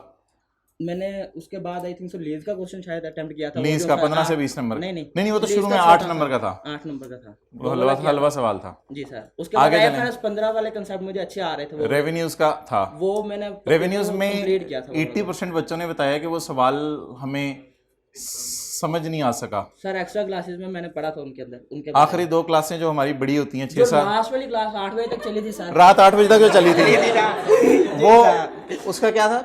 उसके अंदर हम लोगों ने IFRS रिवाइज किया था पूरा 15। हाँ तो उसके अंदर से मुझे कंसेप्ट वो भी आपने क्लास ली थी? 8 बजे तक जब हम लोगों ने केक काटे थे सर। अच्छा यानी आप आखिरी दिन तक जी सर, कंसिस्टेंटली क्लासेस नहीं छोड़ता था। क्लास नहीं छोड़। और एमसीक्यू की डिस्कशन कुछ बच्चे छोड़ देते हैं। नहीं एमसीक्यू की डिस्कशन में सर के लेता था नॉर्मली। 1-2 एमसीक्यू सर लास्ट की क्लास में कराते थे, 3-4 नॉर्मली वो तो करता होता था जो सर करवाते थे। बाकी अच्छा नहीं ठीक है, आगे चलें। उसके बाद तीसरा सवाल। उसके बाद सर उसमें था IFRS 9 के मेरे कंसेप्ट थोड़े से कम थे, बट वो क्वेश्चन भी इतना डिफिकल्ट नहीं था। और जिसमें मुझे ज़्यादा डर लग रहा था ना वो उसमें था फाइनल अकाउंट्स के क्वेश्चन के अंदर। फाइनल अकाउंट वो जो छोटा सा सवाल आया वो था, जो छोटा सा सवाल आया और उसने वो सारा कैपिटल वाला शेयर कैपिटल वाली क्लॉज वो उसके पूछ ली नोट। फाइनल अकाउंट हमने पढ़ाया था मिसाल के तौर पे 8 दिन लगे थे पढ़ने में। जी सर। और जो कॉन्सेप्ट टेस्ट हुआ था वो वाला कॉन्सेप्ट था जिसमें हमने वो 20 एक मिनट, क्लास जिसमें में हमने पढ़ा सिर्फ था, 20 एक क्लास मिनट में पढ़ा था सिर्फ। एक क्लास में नहीं, वो 20 मिनट में पढ़ा था सिर्फ। जी जी 20 से 25 मिनट उस पर लगे थे बस। जी सर। तो वो 20 से 25 मिनट वाला कॉन्सेप्ट आपको पूरी क्लास वाला याद रहा था? ऑलमोस्ट वो आता था। अच्छा, वो ठीक ऐसा है। था कि वो हम लोगों ने ऑडिट में भी पढ़ा हुआ था कंसेप्ट ऑलमोस्ट कुछ ना कुछ। ठीक है, आगे तो वो चल रहा अगला था। सवाल। उसके बाद मैंने किया था अभी याद एमसीक्यूज को लिफ्ट करा दे। एमसीक्यूज तो वैसे ही मैंने 15 मिनट में हो गए थे पहले में। अच्छा पहले 15 मिनट में एमसीक्यूज खड़का दिए थे। आगे चलो। वो तो सर फिर उसके बाद मेन बात ये था कि मैंने रीडिंग टाइम में जो पढ़ता जा रहा था ना, अब मुझे पता था टाइम इतना ज़्यादा नहीं होता पेपर में, तो एमसीक्यूज पढ़ लिए बस, ठीक है यही था तो कंफर्म है। अब दोबारा नहीं आना इसके ऊपर, अगर मैं दोबारा आऊँगा फिर टाइम वेस्ट होता जाएगा उसी चीज़ के ठीक ऊपर। है, आगे चलें। उसके बाद सर वो बाकी क्वेश्चन। अच्छा बच्चे पूरा सवाल छोड़ाते हैं, कोई कहते हैं 15 नंबर वाला सवाल छोड़ा है, कोई कहते हैं 8 नंबर वाला सवाल छोड़ाया। नहीं मुझे ऐसा कुछ लगा नहीं उसके अंदर कि इसमें मैं कुछ छोड़ूं कुछ क्वेश्चन। नहीं वो इसी पे होगा कि आप वो वाला सवाल बस करके निकल गए। जी मुझे जहाँ पे कहीं पे एक आध एडजस्टमेंट में मैं किसी क्वेश्चन में हटा जरूर हूँ, पर वो ये नहीं था कि कहीं नई एडजस्टमेंट थी, मुझे उसकी समझ नहीं आ रही थी पोस्टिंग में। फिर क्या तब किया मैं आपने? करके चला गया उसमें जो नहीं फिगर उसमें मेरे को निकली, बच्चे सोचते रहते हैं 4-5 जो मिनट। फिगर निकली वो करके चलता गया। मैं रुका नहीं पेपर में 1 मिनट के लिए भी, मीन वाइज रुक के सोचना बैठ गया। या दूसरा ये था कि स्टैंडर्ड में लेके ही नहीं गया। पेड़ मार खुदा का खौफ कर। यार मुझे पता था मेरी इतनी स्पीड नहीं है राइटिंग की, मैं स्टैंडर्ड खोल के बैठ गया ना तो मैं पेपर ही नहीं कर पाऊंगा अटेम्प्ट। मेरे मतलब मुझे पता था कि जो चीज़ मैं कर सकता हूँ मैं उसी के साथ शुक्र है पेपर पास हो। ठीक नहीं स्टैंडर्ड लेके स्टैंडर्ड में से कुछ भी नहीं आया था सर। एक बच्चे ने यार, स्टैंडर्ड नहीं खोला था, नहीं खोला था स्टैंडर्ड किसी ने भी उधर। यार ये कट कराओ। और भाई SIC 32 का अगर सवाल आ जाता। हाँ वो आ जाता तो जरूर खोलना पड़ता, बट हमारे में गुड लक ये हुआ कि नहीं आया। और रिसर्च एंड डेवलपमेंट की एग्जांपल्स आ जाती वो मुझे आती थी, जो याद की हुई थी। याद की हुई थी। तो आप जो तो स्टैंडर्ड वाला काम था ना वो मैंने कहा ये याद कर लो याद। आप मैट्रिक और FSC के मार्क्स भी बताओ इनको। मेरे मैट्रिक में 1029 मार्क्स थे और 900 थे FSC के। 900 थे FSC के अंदर। ठीक है आगे चलें। आपके कितने थे FSC में? थोड़े थे ना पूछूं कुछ। अच्छा आगे चलें। तो कैसा जा रहा है आपका CA का सफर? एक पेपर रहता है सिर्फ, एक पेपर रह गया बस, 8 में से एक पेपर रह गया। अच्छा अब और दूसरा सब्जेक्ट कौन सा था? दूसरा ऑडिट था। तो FAR 2 में मेरे ख्याल से इन्होंने ये सिर्फ कंक्लूड किया है बच्चों ने कि हर सवाल को चलते रहो। उसमें ना कॉन्स्टेंटली करते जाना है, रुकना नहीं है। मीन वाइज एक क्वेश्चन को लेके बैठ जाओ, उधर रुक जाओ, आप ये सोचते रहो यार ये मुझे समझ ही नहीं आ रहा, ट्रिकी कहीं पे। उसकी एग्जामिनर की ट्रिकी ये होती है कि एक क्वेश्चन में फंसा लो बच्चे को बस, क्योंकि पेपर इतना मुश्किल नहीं होता कि अटेम्प्टेबल ना हो। पहले मुझे लगता जरूर था कि भैया अटेम्प्टेबल नहीं होता, लेकिन इस बार पहली दफ़ा R2 में मुझे ऐसा लगा कि भाई पेपर कभी अटेम्प्टेबल ऐसा होता ही नहीं कि अटेम्प्टेबल ना हो। अच्छा, अगर हम लोगों ने तैयारी की हो, अच्छे से पढ़ा हो सही तरीके से। अच्छा आखिरी महीने में आपकी क्या स्ट्रेटेजी थी? कुछ शुरू वाले टॉपिक्स पढ़े हुए थे, लीज IAS 38 उनको किया था या आखिर वालों को पढ़ा था? सबसे पहले जो स्टार्टिंग वाले कंसेप्ट ना बहुत ज़्यादा वीक हो चुके थे, उनको मैंने जल्दी से उनको revise दूध किया। पिलाया, ठीक है। जी सर। फिर उसके बाद उसके बाद मैंने कंसोलिडेशन के ऊपर टाइम दिया काफ़ी ज़्यादा, कंसोलिडेशन को पक्का कर लिया था, फिर लीज को किया था। इन सबको लग रहा है पता नहीं कंसोलिडेशन क्या चीज़ है कि 6-8 दफ़ा बोले हो आप, आसान नहीं, चीज़ है। असल में ना मुझे वो अच्छी लग रही थी, वो बहुत आसान थी। कंसोलिडेशन दूर से देख के अच्छी लगी थी आपको, आसान थी। ठीक है, आगे चलो। उसमें क्वेश्चन करने का बड़ा मजा आता था कि एक बार पहले बैठ के सारा का सारा वो बना दो, फॉर्मेट बना दो, फिर बस पुट करते जाओ, ठीक है, आगे। और वो फॉर्मेट का इजीली नंबर गेनिंग हो रही होती है गेम, तो वो बड़ा अच्छा लगता था। मैं पहले बैठ के सारे लेजर खोल दिए, फिर वो बना दिया और बस। अच्छा, अब आपने इसको 2-3 चीज़ें बतानी है। एक तो ये कि आखिरी महीने में आपने कैसे प्लान किया, कितने सब्जेक्ट्स थे और उनको कितना कितना टाइम दिया, और दूसरी चीज़ पेपर के अंदर बैठ के आपने कैसे परफॉर्म किया। तीन क्योंकि आखिर में ये नॉर्म बनी हुई है कॉलेजेस की, इस कॉलेज समेत, कि 2-4 दिन और ले ही लेते हैं फरवरी के भी, पीछे कोई 20-25 दिन बच जाते हैं, तो वो कैसे मैनेज करते हो। उसमें ये तकरीबन अब नॉर्म आम होती जा रही है। 3 पेपर्स थे, जिसमें से मैंने 2 मेजर, मेरा फोकस ऑडिट और आर्ट के ऊपर ही था कि दोनों पेपर पास करने हैं। नहीं, 20-25 दिन में कैसे मैनेज किया, कितने दिन किसको लगाए। पहले दिनों में मैं हाफ डे कर रहा था दोनों को, लास्ट डेज के अंदर जाके मैंने डेज डिवाइड कर लिए थे, क्योंकि हम लोग पहले जहाँ पे कॉलेज में पढ़ रहे थे ना, उन लोगों की ये स्ट्रैटेजी हो रही थी वहाँ पे ना, कि जब मतलब FSC के लेवल्स पे थे हम लोग, तो उन लोगों में वो डेज डिवाइड कर देते थे टीचर्स के पास, इधर प्रेप्स लगना शुरू हो जाती थी उसके अंदर ना, ठीक है। तो वो वही स्ट्रैटेजी मैंने ये किया कि मतलब 3 दिन इसको पढ़ लिया R2 को, फिर 2 दिन ऑडिट को पढ़ लिया, फिर इसको पढ़ लिया। अच्छा, पेपर से एक दिन पहले आपने कैसे तैयारी की। पेपर से एक दिन पहले सर के बुक के अंदर जो सारे फॉर्मेट बने हुए हैं ना, मैंने मतलब लास्ट ईयर में सारे फॉर्मेट जो बने हुए थे उनके पेजेस अलग लीज के फॉर्मेट, और वो मेन चीज होती है सबसे ज्यादा। आपको जब अगर वो फोटोकॉपी करा के आप मोहल्ले में बांट देते फिर ना होता काम। अच्छा, फॉर्मेट्स वाले सफ़े सबसे मेजर वो होते थे। मैं तैयारी करता जा रहा होता था जिस स्टैंडर्ड की, उसके अंदर जो मेन पेजेस होते थे ना, उनको फोल्ड करता जा रहा होता था। मीन पहले रिवीजन के अंदर मेरे कोई 100-150 के राउंड अबाउट मैंने पेजेस फोल्ड किए, अगली रिवीजन में उससे कम होते गए पेजेस, नेक्स्ट रिवीजन की देन फिर पेजेस कम होते गए। मेरे भाई जो ज्यादा फोकस के पॉइंट्स थे ना, उनको मैं फोल्ड करता जाता था कि भाई ये मैं जब नेक्स्ट रिवीजन करने आऊँ ना, तो मुझे ज्यादा पोर्शन ना मिले रिवीजन। अच्छा, पूरे सवाल आपने आखिरी दिन देखे थे या आखिरी दिन क्या देखा था सवालों में। क्वेश्चंस कुछ रह गए थे हर टॉपिक्स के अंदर, तो मैं बस देख रहा था, स्कैनिंग कर रहा था उनको सिर्फ, मतलब मेरे रजिस्टर्स के ऊपर। अच्छा, सवाल में पेपर में इस बार 2-3 मेरे ख्याल से थ्योरी लिखने वाले सवाल आ गए थे। 632 वाला आया था जौन सा, हाँ, वो वेबसाइट 2 से 3 थ्योरी वाले थे। जी सर। तो कैसे थ्योरी लिख लेते हैं बच्चे। अंग्रेजी आपकी बड़ी तगड़ी थी या मेरे जैसी थी। सर इंग्लिश मीडियम में पढ़ा हूँ स्टार्टिंग से, तो वो तो कर लेता है बंदा ऑलमोस्ट। अच्छा, ठीक है, अंग्रेजी सही होती है। जी, वो कर लेगा। ठीक है, आखिरी नसीहत इनको आप क्या करेंगे। नसीहत यही है, क्लासेस नहीं छोड़नी, क्लासेस बंदा सारी लेना तो पेपर पास हो जाता है इजीली। अच्छा, कुछ बच्चे ये कहते हैं 2 घंटे की क्लास छोटी है, जरा ज़्यादा कर लें, उसके बारे में आप क्या राय देते मैं हैं। कहता हूँ सर के एडिशनल क्लासेस भी नहीं छोड़नी चाहिए, वो भी बड़ा सारे इतने ज़्यादा स्ट्रगल कर रहे होते हैं हमारे ऊपर, यकीन माने मैं मोटिवेट होता था साथ से, बहुत ज़्यादा मोटिवेट। अल्लाह हाफिज़, जाओ।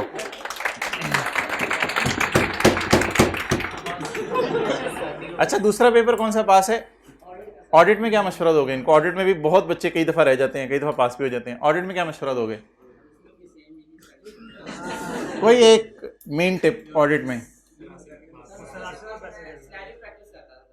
सिनेरियो प्रैक्टिस करते थे। और तीसरा सब्जेक्ट बी लॉ। ये तीनों आपने पहली दफ़ा पढ़े हैं। बिजनेस लॉ में बिजनेस लॉ लास्ट डे ही पढ़ा था बस, शुक्र है पढ़ लिया। अच्छा, FAR 2 और ऑडिट पहली दफ़ा पढ़ा था। चलो, जज़ाकल्लाह। भाई का नंबर ले लें, अगली क्लास में भी इंशाल्लाह इंटरव्यू के लिए। अभी बैठ जाओ, थोड़ी देर गपशप मारते हैं। अच्छा, कौन से हो। ये तो ऐसे ही भाई बाहर जा रहे थे। बताओ इनको, हमारी मुलाकात इनएडवर्टेंटली हुई है या एडवर्टेंटली हुई है। अच्छा जी, अब आप मुझे ये बता दें कि 2 एंट्रीज हो सकती हैं। नंबर 1, पहली एंट्री इसको स्किप करके इंटरेस्ट को पहले बुक करें। इंटरेस्ट को बुक करने की entry interest debit loan credit, और इसको पेमेंट करने की एंट्री बोलें लोन डेबिट कैश। अच्छा, ये एकदम ना टॉपिक चल रहा होता है जैसे IAS 21 वाला, तो बच्चे को घर बैठ के होल उठ रहे होते हैं, मुझे लीज भूल रहे हैं। इसको कैसे करते थे आप एड्रेस। ये एक बड़ा जेन्युइन सवाल है। पिछले टॉपिक से उसको टेंशन हो रही होती है, मेरे रह गई हैं, ये रह गया, वो रह गया।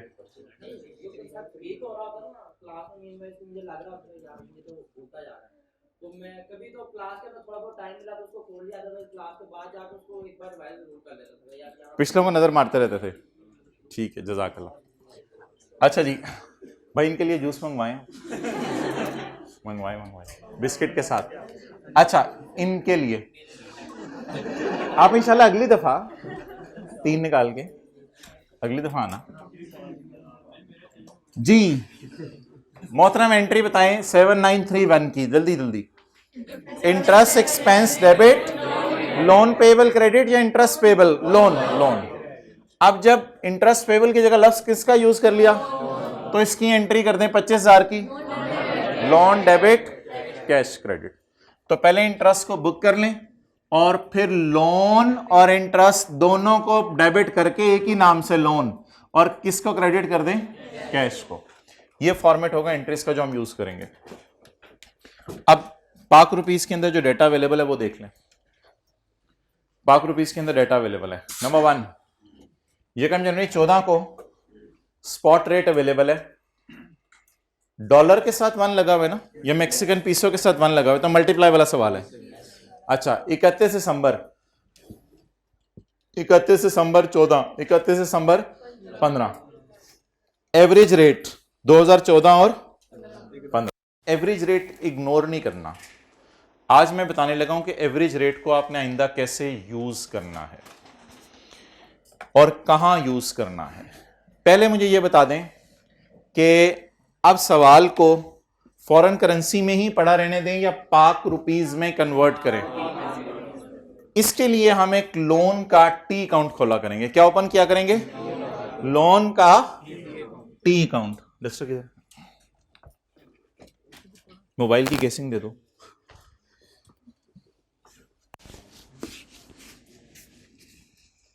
अच्छा, वैसे आप सेशन में 1-2 दफा मेरे पास आए थे, परेशान भी लगे थे 1-2 दफा, उसकी क्या वजह थी? चला गया? रहने दें बात। अच्छा चलें, ठीक है, रहने दें। ओके, आखिरी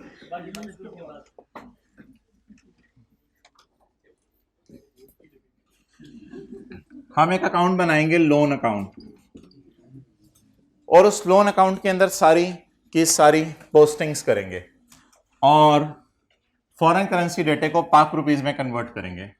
मुझे बताएं तारीख। 1 जनवरी 2014। पहली एंट्री किसी को याद हो भी हमने की थी? Cash debit, loan credit. कितने लाख डॉलर? 1 लाख डॉलर। नहीं, अभी मल्टीप्लाइड बाय नहीं, अभी मल्टीप्लाइड बाय नहीं। मुझे पहले साल का टी काउंट डॉलर साइन में पूरा कर लेने दें। पहले साल का टी काउंट डॉलर साइन में पूरा कर लेने दें। ये जो मेथोडोलॉजी आज मैं पढ़ा रहा हूं, तो इसमें प्रिंसिपल के कॉलम को लिफ्ट ना कराएं आप बता दें जब साल का एंड आए, तरतीब से चले ना। 1 जनवरी को मैंने लोन लिया। जब साल का एंड आए, तो क्या मैं 31/12/14 पे खड़े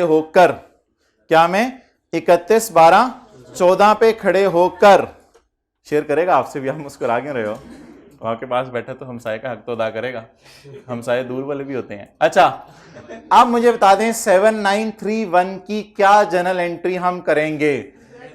interest expense debit, loan credit. तो क्या इंटरेस्ट एक बोझ है? माना कि थोड़ी देर में उस बोझ को हमने उतार देना है। क्या इंटरेस्ट एक बोझ है? बोझ को बुक करने की एंट्री बताएं। इंटरेस्ट एक्सपेंस डेबिट और लोन क्रेडिट। जी बताएं कितनी अमाउंट? $7931। नेक्स्ट, अगली बात। अब क्या इसमें प्रिंसिपल और इंटरेस्ट दोनों पे हो रहे हैं? क्या इंटरेस्ट के लिए भी हमने लोन का लफ्ज यूज कर लिया?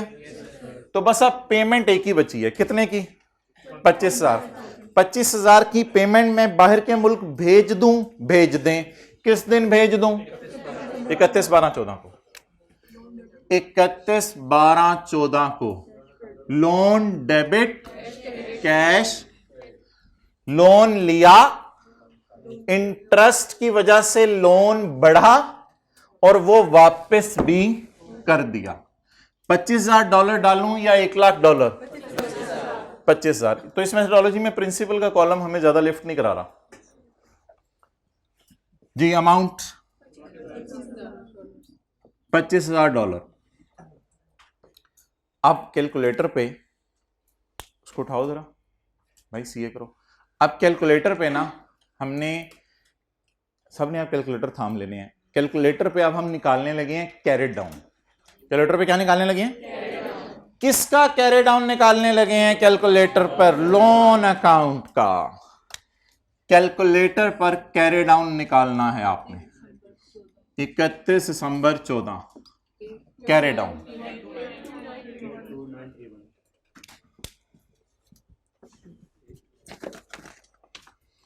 बैलेंसिंग फिगर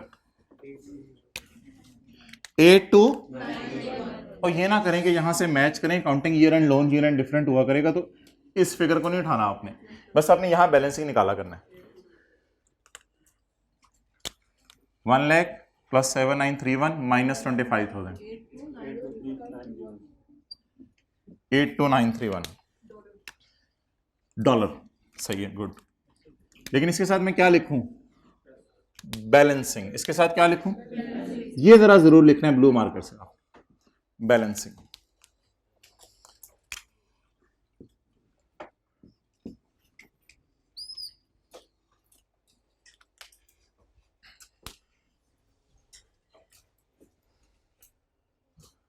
अच्छा भाई, ये अब करेंसी का रेट उठाने हैं, उसके लिए आप अटेंटिव हो जाएं। आसान सी एंट्रीज रिवाइज करा दें। Cash debit, loan credit, 7931 interest debit, loan credit, loan debit. Entries बड़ी आसान है। दोबारा cash debit, loan credit, interest debit, loan credit, loan debit, cash credit. अब आप हजरात मुझे ये बताएं कि 2 जनवरी 14 का रेट दिया हुआ है 8, 31/12/14 का रेट भी दिया हुआ है 8.5, 2 जनवरी 14 का रेट भी दिया हुआ है, 31/12/14 का रेट भी दिया हुआ है। एक फिगर है जो आज तक IAS 21 के अंदर कभी नहीं आई थी। डेटर भी आए थे, क्रेडिटर भी आए थे, लोन रिसीवेबल भी आया था, लोन पेबल भी आया था। इंटरेस्ट एक्सपेंस पिछले 3 दिन से हमने किसी क्लास में डिस्कस नहीं किया।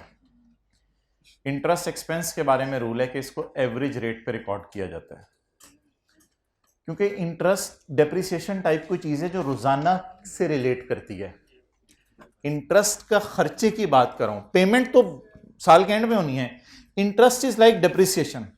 जैसे डेप्रिशिएट हर दिन एसेट हो रहा होता है, लेकिन फॉर द सेक ऑफ आसानी हम साल के एंड पे एक ही दफा कर देते हैं। सिमिलरली बिजली रोजाना इस्तेमाल हो रही होती है, लेकिन फॉर द सेक ऑफ आसानी महीने के एंड पे एंट्री कर देते हैं। इसीलिए इंटरेस्ट जो है वो रिलेट करता है पूरे साल से। तो वाहिद 2 चीजें हैं, इंटरेस्ट एक्सपेंस और इंटरेस्ट इनकम। ये जिस सवाल में आया करेंगी, इन पे हम कौन सा रेट लगाया करेंगे, और किसी चीज पे लगाना होगा तो बात कर लेंगे। पहले ये नीचे जरा हाईलाइट कर लें जो मैंने सिर्फ हाईलाइट करवाया है। रिकॉर्ड इंटरेस्ट एक्सपेंस और interest income using average exchange rate.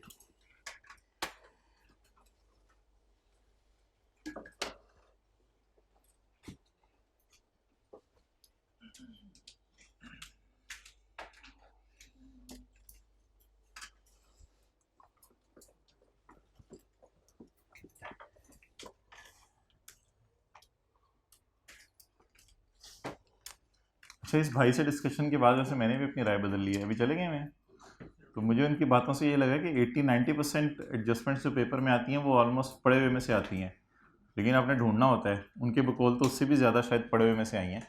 तो बस रोज़ाना का रोज़ाना साथ पढ़ते रहे, पढ़े हुए में से ढूंढनी पड़ती हैं। FR1 में कितनी % चीज़ें जो हैं वो पढ़े हुए में से आई थी? सारी पढ़े हुए में से आई थी। तो चलें जी, आगे चलें जी। अब आप मुझे बता दें। अच्छा चलो ठीक है, दूसरों के बारे में यही कहते हैं वरना। मल्टीप्लाइड बाय किस दिन रेट क्या है? ईयर एंड पे। अच्छा, रेट आप एवरेज उठाने जनवरी से दिसंबर तक का। जनवरी से दिसंबर तक का रेट, ये 2014 पूरे साल का रेट दिया हुआ है। 14 का एवरेज रेट 8.2।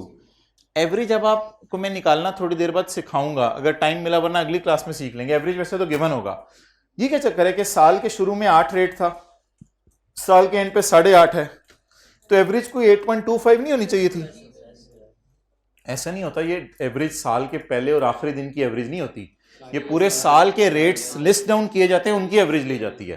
तो एवरेज जो गिवन होगी बस उसी को ले लेना है आपने। सिर्फ कौन सी चीज एवरेज रेट पर रिकॉर्ड करनी है, बाकी सारी जो दिन दिया हुआ है उसी के ऊपर रिकॉर्ड करनी है। पहली बता दें किस पे, जिस दिन लोन लिया था रेट क्या था 8, इस दिन 8.2, ये तो एवरेज रेट है 8.5। 31 दिसंबर को 8.5।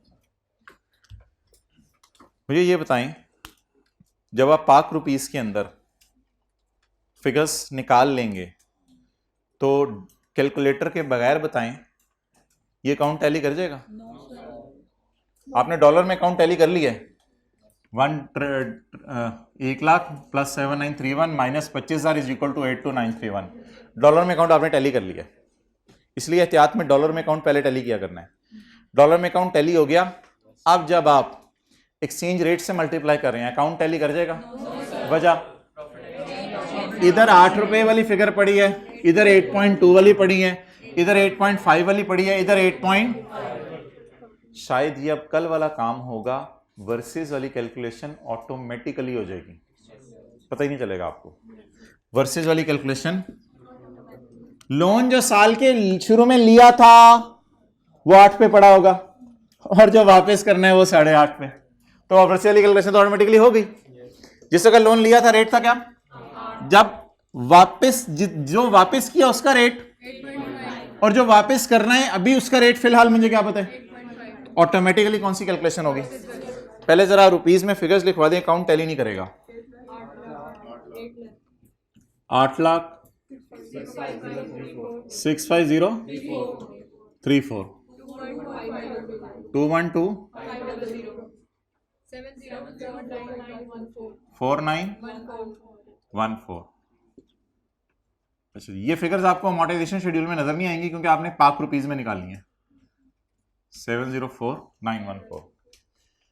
अब मुझे बताएं कि बैलेंसिंग फिगर किस साइड पे आ रही है, डेबिट पे या क्रेडिट पे? किस साइड पे आ रही है? क्रेडिट साइड पे। प्रॉफिट एंड लॉस, अब दो काम करने हैं, इसका नाम रखना है एक्सचेंज गेन या लॉस। एक काम करना है एक्सचेंज गेन या लॉस, इसका नाम रखना है, और इसमें क्या निकालना है? 52380। सोचें जरा, ये गेन है या लॉस है? एंट्री कर लें, उसमें क्या मसला है। लोन अकाउंट क्रेडिट, तो ये वाला account debit, it means P and L debit.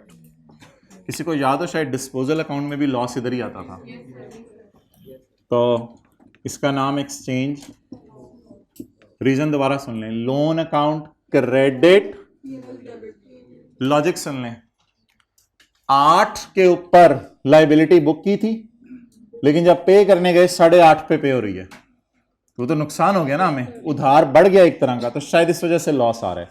लेकिन ये मैंने मोटा मोटा दिखाया, सारी चीजें अपना रोल प्ले कर रही हैं, तो इस वजह से कुछ नुकसान हमें आ गया। It's over. जनरल एंट्रीज मैं नहीं करा, सोल्यूशन में हुई है, बता दें जरा एंट्रीज। पहली एंट्री टी काउंट, चलें आप तसल्ली से बना लें, पहले 1 मिनट इधर करो कैमरा।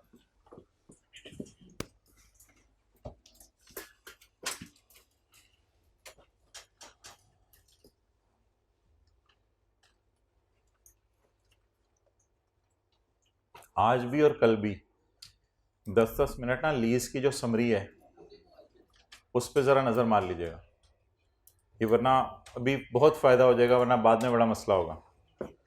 और IAS 38 की भी समरी वाले 2 सफ़े हैं, उन पर भी ज़रा नज़र मार लीजिएगा। और ये जो स्टैंडर्ड वाली भाई के मुंह से बात निकली है इसको इग्नोर कर दें। अच्छा, मंडे के टेस्ट में, मंडे को जो असेसमेंट है उसमें तो सब कुछ है, ऑनलाइन वालों को तो आज ही मंडे है। कितने नंबर? ये वाला नहीं होगा, ये रहने दो बस, पिछले तक सारा। नहीं, IS-21 नहीं होगा। वैसे तो मेरे ख्याल से वो होना चाहिए जो भी कराया जा रहा है, वो ताज़ा होता है। चलें जी आगे। नहीं कह रहे हो आप? मेरा नहीं ख्याल, होना चाहिए ये। अच्छा, cash debit, loan credit. Interest को पेबल अकाउंट में डालूं या लोन अकाउंट में डाल दूं? ये भी तो पेबल है। Interest expense debit, loan credit. 65034 figure सही है। और अगली entry loan debit, cash credit. 212500। एक नई entry exchange loss debit, loan credit. Exchange loss debit, loan credit. पहले साल की एंट्रीज खत्म हो गई, अगले साल की हैं। अब मैं आपको 3 मिनट दे रहा हूं, मुझे आप बता दें कि आप अगला साल कैसे बनाएंगे। नहीं, इस कैरी डाउन को ब्रॉड डाउन में लिखने की जरूरत नहीं है। आप पहले फॉरेन करेंसी में अकाउंट पूरा करेंगे। 82931 को आप इधर उतारेंगे, एंड तक सारा फॉरेन करेंसी में अकाउंट पूरा करें। उसके बाद सवाल में जाके पाक रुपीस के रेट ढूंढना शुरू करें। तो फॉरेन करेंसी में अकाउंट पूरा करें जल्दी, फिर उसके बाद रेट ढूंढें। अब अगला साल खुद ही करें।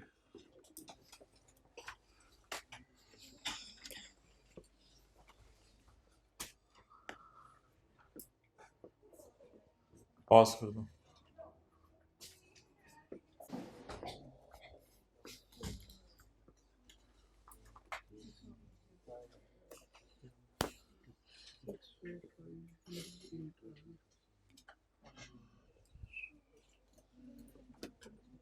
इसका दिखाओ मुझे जरा, इसका। हाँ।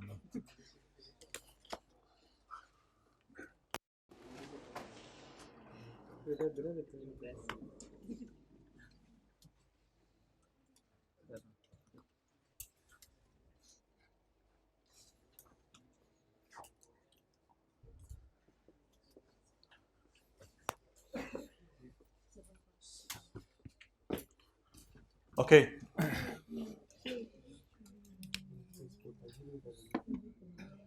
यकम जनवरी 15 ब्रॉड डाउन। तो जज्बातियों के 704 को उठाना नहीं है, उठाना तो इसी को मैं मानता हूं, लेकिन इग्नोर इट। $82931 इसको उठा लिया। अब शेड्यूल की तरफ चले जाएं।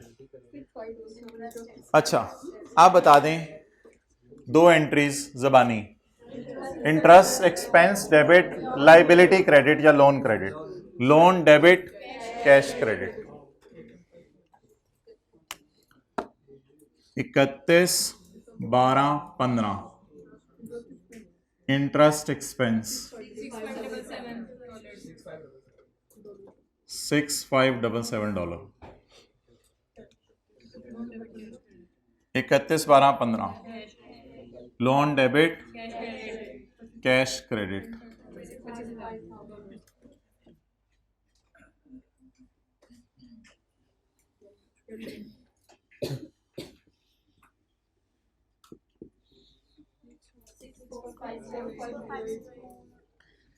अब कैरी डाउन को निकालना है बैलेंसिंग कैलकुलेटर पर। 82931 प्लस 6577 माइनस 25,000 64508।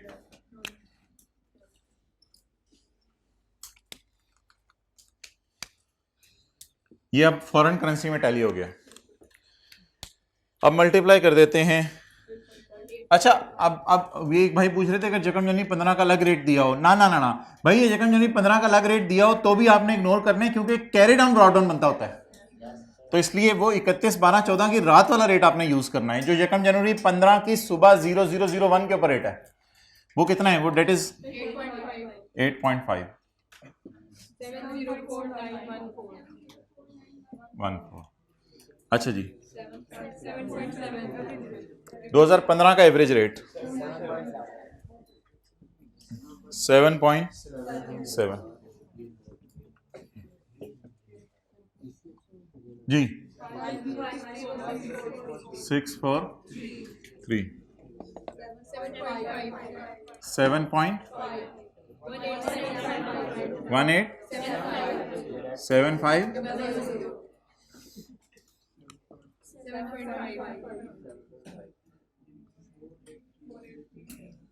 अच्छा, हम भी ऐसे कर लिया करें, डंडी को खींच के इधर 7, इस तरह की चीजें सीख लेते हैं फौरन।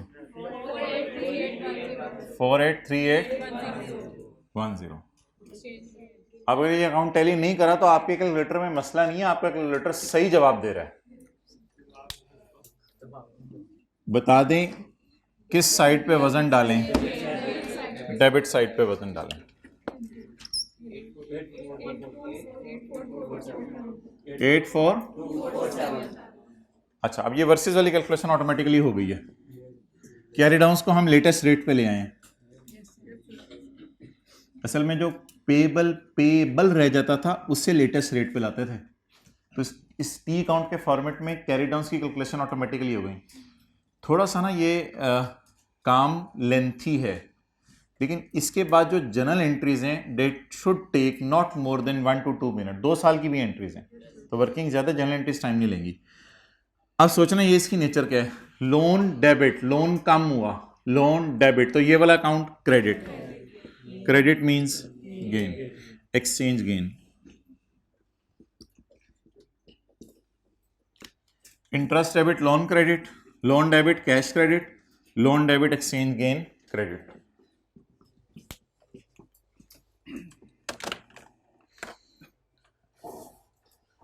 पहले उधर ही रखो कैमरा।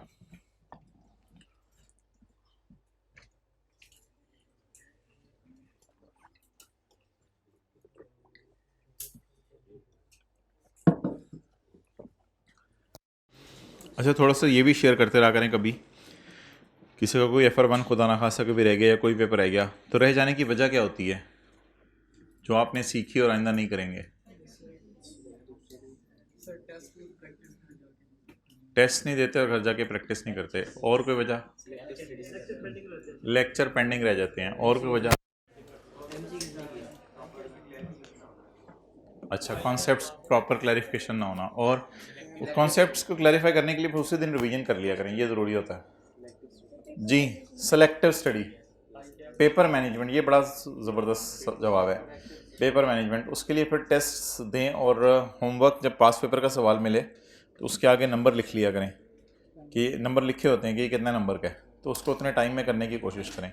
और पेपर का प्रेशर, वो तो माइंड से ताल्लुक़ है उसका। अच्छा जी, बैलेंस शीट,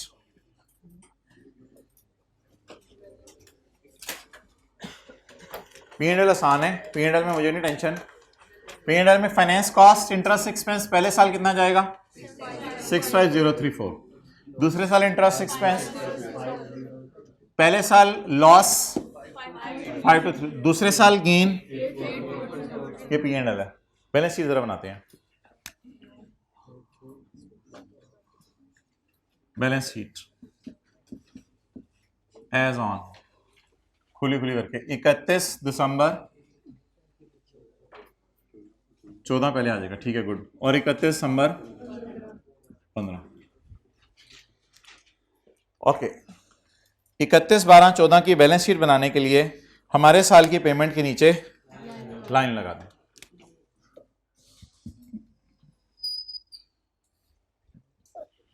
इकतीस 12/14 की बैलेंस शीट बनाने के लिए हमारे साल की पेमेंट के नीचे लाइन लगा दें। जो एक साल के अंदर अंदर पे करना है वो करंट, और जो एक साल के बाद पे करना है वो नॉन करंट। ओके, ये है 82931। क्या कैरी डाउन जाता है बैलेंस शीट में? जी बिल्कुल। क्या जाता है? Carry down. इस 704914 के कैरी डाउन को मैं बैलेंस शीट में इसलिए नहीं लिख सकता कि करंट नॉन करंट में अलग अलग नहीं होगा। इसलिए मैं किया क्या करूंगा पेपर में, मैं इस कैरी डाउन का ब्रेकअप जाके देखा करूंगा अमोर्टाइजेशन शेड्यूल से।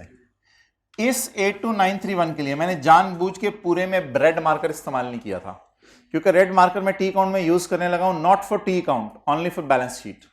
मेरे पास अब नीचे जगह नहीं है, तो मैं थोड़ा सा ऊपर करके बनाने लगा हूं। 82931 का करंट और non current for preparing balance sheet मुझे अलग अलग करवाएं। हमारे साल की पेमेंट के नीचे क्या लगा दी, एक साल के अंदर क्या पे करने 18423, और एक साल के बाद इंटरेस्ट तो पेएबल नहीं है क्योंकि साथ साथ पे हो रहा है, वो तो पेएबल करके भी हमने फौरन क्लोज कर दिया। ये करंट में चला जाएगा और ये वो जो प्याला हम बनाते थे प्याली के साथ, प्याली तो वैसे ही आ गया ना, चाय की प्याली के साथ।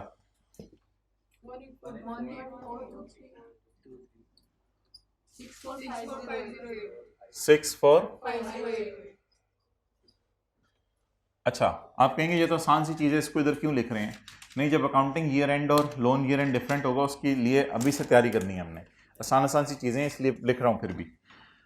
और मल्टीप्लाई इसको भी 8.5 से करना है और इसको भी 8.5 से करना है, क्योंकि बैलेंस शीट में फिगर तो यही वाली जानी है। इंटरेस्ट पेबल क्यों नहीं जाना बैलेंस शीट में? क्योंकि 31/12/14 को पे हो रहा है, बात खत्म जी। बैलेंस शीट के अंदर non current liabilities, lease liability, loan, और current liabilities current portion of loan. थोड़ी सी ना वर्किंग शो करनी पड़ेगी एग्जामिनर को। ऑब्वियसली फाइनेंशियल स्टेटमेंट्स किसमें बनेगी, जनरल एंट्रीज किसमें होंगी, P&L किसमें बनेगा, रुपीज में। बैलेंस शीट किसमें बनेगी, रुपीज में। वो तो एक वर्किंग है हमने जो फॉरेन करेंसी में की है, हमारी फाइनेंशियल स्टेटमेंट्स तो रुपीज में बना करेंगे पेपर में जी।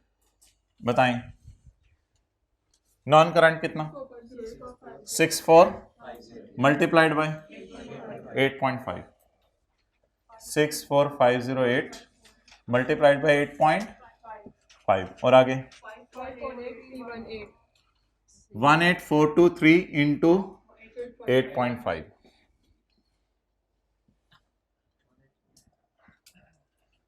इंटू 8.5,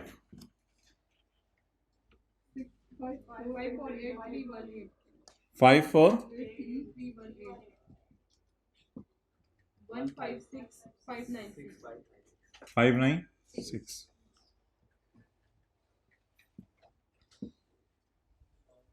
अगले साल की बना लें।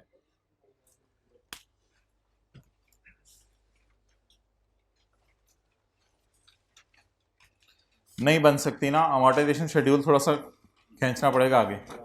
अमोर्टाइजेशन शेड्यूल को आगे खींचे एक साल और अगले साल की बना लें।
Okay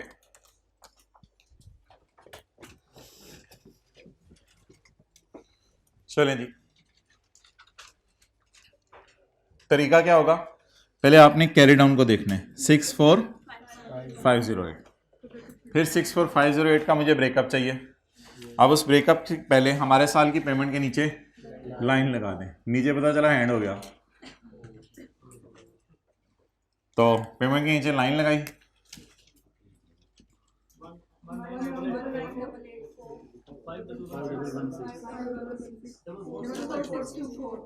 double 4624। ये करंट में चला गया इसका, और ये जिसको हम कहते थे ये करंट में चला गया, और इसका ये वाला पोर्शन नॉन करंट में। 64508। अब तो जगह है शायद, थोड़ी सी निकाल लेते हैं। Current, non current 19884 44624। अच्छा जी,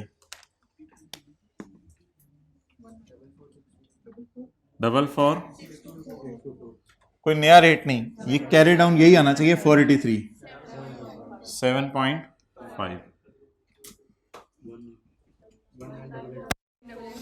19884 जी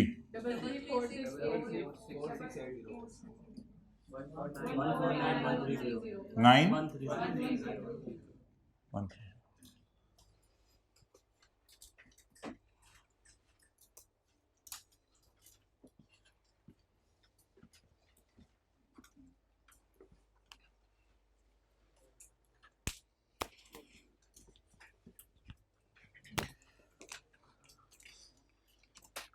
अब मुझे बताएं, आपको क्या एक चीज पता चली जो मैं सोच रहा हूँ वो बतानी है। एवरेज रेट इंटरेस्ट में ये अच्छी बात आपको पता चली, मैं कुछ और सोच रहा हूँ। इंटरेस्ट एक्सपेंस को एवरेज रेट पे, और कोई चीज टी अकाउंट लोन का बनाना है, ये भी अच्छी चीज आपको पता चली, मैं कुछ और सोच रहा हूँ। P&L जुबानी भी बनाया जा सकता है, अच्छा ठीक है, और कुछ ब्रेकअप शेड्यूल से देखना है करंट और नॉन करंट का, ठीक है। अच्छा चलें मैं ज़रा बात करता हूँ, जर्नल एंट्रीज करने के लिए इस कॉलम की ज़रूरत नहीं थी, लेकिन बैलेंस शीट बनाने के लिए इस कॉलम में से भी हम फिगर्स यूज़ कर रहे हैं, मैं ये सोच रहा था। तो मतलब ये ना कोई नया फिर ना पैदा हो जाए, चलो फिर ये कॉलम ही नहीं बनाया करेंगे। तो जर्नल एंट्रीज करने के लिए आप में से भी कुछ सोच रहा होगा, लेकिन वो बैक एंड पे सोच रहा था, वो सामने मुंह पे नहीं आ रहा था। दिल की बात अगर मुंह पे आ जाए तो फिर पीछे रह ही क्या गया। अगर हाँ वो अलग सवाल है, वो देखेंगे।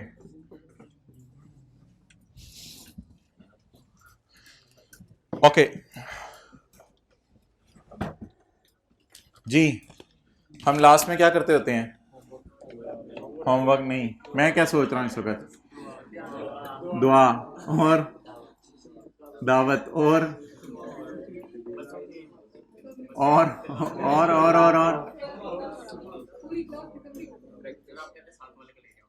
साथ वाले को ले जाओ ये कहते हैं, और मॉनेटरी नॉन मॉनेटरी की डिस्कशन होती है आखिर में।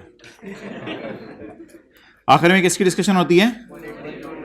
अच्छा, ये जो दो अकाउंट थे, एक लोन अकाउंट था, इंटरेस्ट पेबल तो हमने खोला नहीं, तो लोन अकाउंट ही था।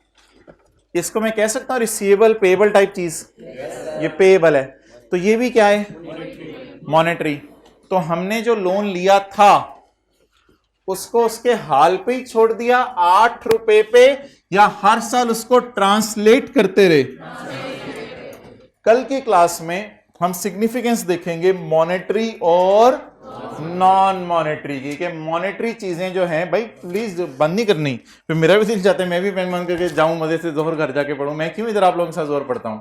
इसलिए कि हम सवाई इकट्ठी क्लास खत्म करें, वुजू करें, सुनते पढ़ें, फिर जो है वो आराम से जाएं। तो इसलिए आप अच्छा, तो इसलिए मोहतरम ये लोन अकाउंट बोलते कौन सा अकाउंट है? Monetary non monetary? Monetary non monetary कौन से अकाउंट होते हैं? रिसीवेबल और पेएबल क्या होते हैं? मॉनेटरी। और इसके अलावा वाले अकाउंट पीपी, बायोलॉजिकल एसेट, ये सारे क्या होते हैं? Non monetary. अच्छा, ये पिछली दफा वाले कुछ हजरात थे, ये ABCDEF जी, प्राइज ये जो असेसमेंट के अंदर इंशाल्लाह मिल जाएगा यार।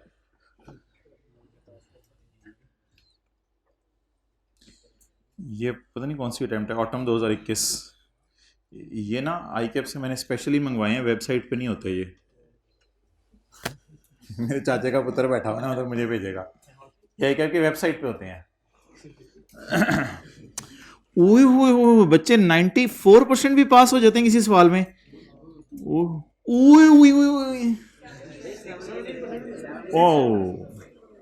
अच्छा, इस तरह की चीजें में जल्दी नजर आ जाती हैं।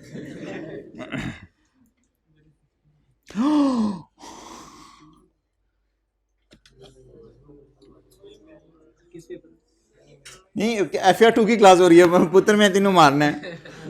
हाँ हाँ, FR2 में ऑटम 2021 का सवाल। Overall passing ratio of 46%। इस दफा कितनी FR2 में वैसे? अच्छा, overall passing ratio of 46% is higher than last result of 35%। The बच्चे perform well in section A. Section A होते हैं छोटे छोटे सवाल 8-8 नंबर के, comprising of short questions, but performance in section B was poor except फला question. ये consolidation का था। The highest score in the paper was, क्या होगा वो बंदा, उसका नाम ही इधर लिख देता है यार, मेरे तो दिल में आ रहा था। अच्छा, पुअर, गोल्ड मेडल भी आया होगा ना उसी का, जाहिर सी बात है। पुअर परफॉर्मेंस, जाके देख लेना किसका गोल्ड मेडल था ऑटम 2021 में, उसके पेपरों के नंबर बता रहे हैं, मेरा तो यही ख्याल है उसी के बता रहा होगा। Poor performance was witnessed in question फला एंड फला, though the difficulty of question फला was on higher side, the poor performance in फला was unexpected as similar questions had been previously examined. अच्छा चलें, जनरल एग्जामिनर कमेंट्स अभी हम पढ़े हैं, स्पेसिफिक टू क्वेश्चंस नहीं पढ़ते। Overall passing ratio of 35% is consistent with, कहते हैं मैं अल्हम्दुलिल्लाह जितने बच्चे पिछली दफा पास किए थे ऑलमोस्ट इतनी उस दफा किए हैं। Examinees performed well in section A comprising of short questions, however their performance in section B was not satisfactory. The highest score in paper was सारी फारग नहीं हुए थे। अच्छा, poor performance was witnessed in फलां फलां and फलां question, though the difficulty level of फलां question मैं मानता हूँ हायर साइड पे था, but the poor performance in फलां and फलां was unexpected as similar questions। कहते हैं कुछ बातें आपसे कर रहा हूँ। It was observed that examiners spent a lot of time to complete the answer, especially question based on consolidation के सवाल पे उन्होंने बहुत ज़्यादा टाइम लगा दिया। रिजल्ट, कंसोलिडेशन क्या चीज़ है, अब आप लोग कह रहे हैं कल ही शुरू करा दें, पता नहीं क्या चीज़ है। अच्छा, resultantly they were not able to complete the paper, resultantly वो पेपर कंप्लीट नहीं कर पाए within the allotted time. Examiners are there for strongly advice, कहते हैं मेरा कोई पता नहीं मैं चला जाऊँ, तो to switch to the next question, strongly advised to switch to the after they have spent a reasonable time on a this practice, यानी हर पेपर में ये काम करें, will help them to attempt all questions। और ये ज़्यादा अच्छी approach है। एक पठान मिला था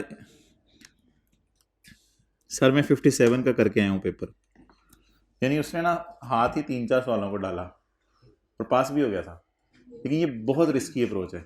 तो ठीक है ना, उसने आधे के सवाल उठा लिए 2-3, उन्होंने इनकी जान ले लो, आराम आराम से उसने किए तो पास। ये बहुत रिस्की अप्रोच है।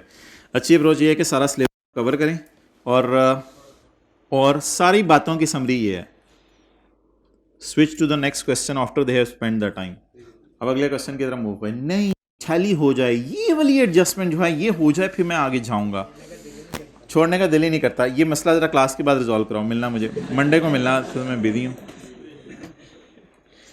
थ्योरी का सवाल होगा ना, examinees directly jump to conclusion, yes it is intangible, why without providing the reason, वो तुम्हें पता होगी। अच्छा,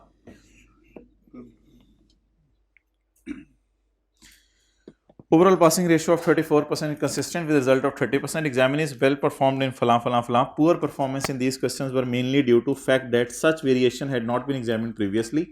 All the examiners are using past paper as a key element, but they should remember that topics and subtopics not covered in past paper may also be examinable. यानी कि adjustments का level वो कह रहे हैं। Examiners generally scored good marks in 2 to 3 questions, but failed to obtain reasonable marks in the remaining questions. There were 23% examinees who were just short of 9 or lower marks. यानी 23% बच्चों के marks 41 से 49 थे, and could have easily obtained them if they had covered the all areas of syllabus. तो वही कोई topic वगैरह आप पूरा छोड़ जाते हैं कज़न की शादी के चक्कर में, वो मसला डालते हैं। इसलिए वो कह रहा है the importance of coverage of syllabus has further increase due to inclusion of short questions, 8-8 number के एंड MCQs। 8 नंबर का सवाल IAS 41 वाला जो हमने कल देखा था, वो भी 8 नंबर का सवाल था।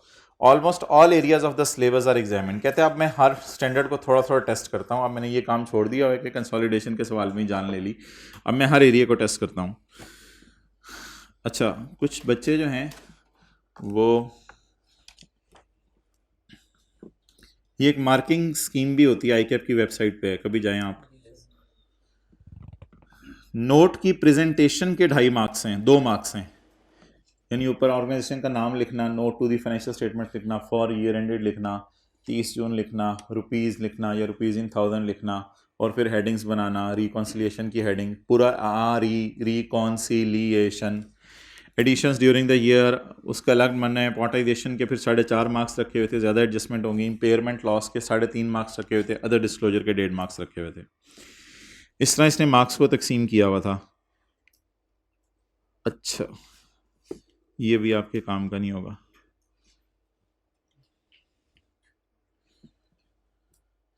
अच्छा, ये कुछ बच्चों के पेपर किसी ज़माने के ये आपके सामने आने लगे हैं। नहीं, कॉन्फिडेंशियल क्या है इसमें? अच्छा, पता नहीं कौन बच्चा है, कहाँ है, आप माशाल्लाह आर्टिकल्स करा होगा। Tiger Limited consolidated statement of comprehensive income for the year ended 30 June 2020। Sale total नहीं किया, कॉस्ट ऑफ सेल टोटल नहीं किया, GP, other income, operating expenses, finance cost, PBT, tax expense, profit after tax. T account खोले हैं और बबलू का दिल नहीं किया कि इनको जो है वो आगे मैं पूरा करूं। ये सही है वैसे, कम से कम इसने एमसीक्यूज को बिल्कुल सामने तरीके से सॉल्व किया है, प्रॉपर तरीके से। जनरल एंट्रीज एब्रीवेशंस वैसे यूज़ नहीं की इसने। P and L debit, biological asset credit, biological asset debit, P and L debit, cash credit, साथ साथ नरेशन भी डाली है। ये भी डिस्कशन करनी है कि नरेशन डालनी है या नहीं। वर्किंग में वैसे इसने बताया नहीं कि वर्कआउट क्या कर रहा है, फिर इसने ऊपर जाके ना वर्किंग 2 लिखा होगा वैसे। 380 बढ़िया है, ज़बरदस्त है। हेडिंग भी दे दें तो बेहतर है आप, लेकिन कम से कम ये बता दें ये क्या है। अब ये क्या चल रहा है? Opening, addition, physical change, price change, closing. वैसे रिकॉन्सिलेशन मांगी नहीं थी, जनरल एंट्रीज मांगी हुई थी सवाल में, तो मैं रिकॉन्सिलेशन शौक पूरा करने के लिए उसने बना दी होगी IS 41 के अंदर। क्या करके? रोब डालने के लिए। ये देखें जी, भाई ने वर्किंग स्कीम है, वर्किंग का नंबर देने की जहमत नहीं की हुई, इसी वजह से ऊपर जहाँ भी कोई फिगर्स निकली हुई हैं तो वो वर्किंग से लिंक नहीं हुई हुई इनकी, तो वर्किंग फिगर्स से लिंक्स भी होनी चाहिए थी जी। नंबर नहीं मिलेंगे तो अलग बात है, एग्जामिनर को थोड़ी सी मेहनत करनी पड़ेगी, और जब बंदे को मेहनत करनी पड़ती है तो मसला होता है। अब ये देखें, पी एंड एल मेन चीज़ सवाल में मांगी हुई है, अब वो लफ्स लिख रहा है पीबीटी। अब उसने प्रेजेंटेशन के उधर 2 मार्क्स रखे हुए हैं, और ये पीबीटी और पीएटी के लफ्स लिख के जो है वो आ रहा है। वर्किंग्स में शायद किसी हद तक यूज़ कर सकते हैं, लेकिन जो सवाल की मेन रिक्वायरमेंट है या फेस है उसके ऊपर जो है वो आपको यूज़ करने की ज़रूरत नहीं है। बेडशीट है ये, स्कैन किया हुआ है। और कोई बात शात कर लें? अच्छा हाँ, होमवर्क।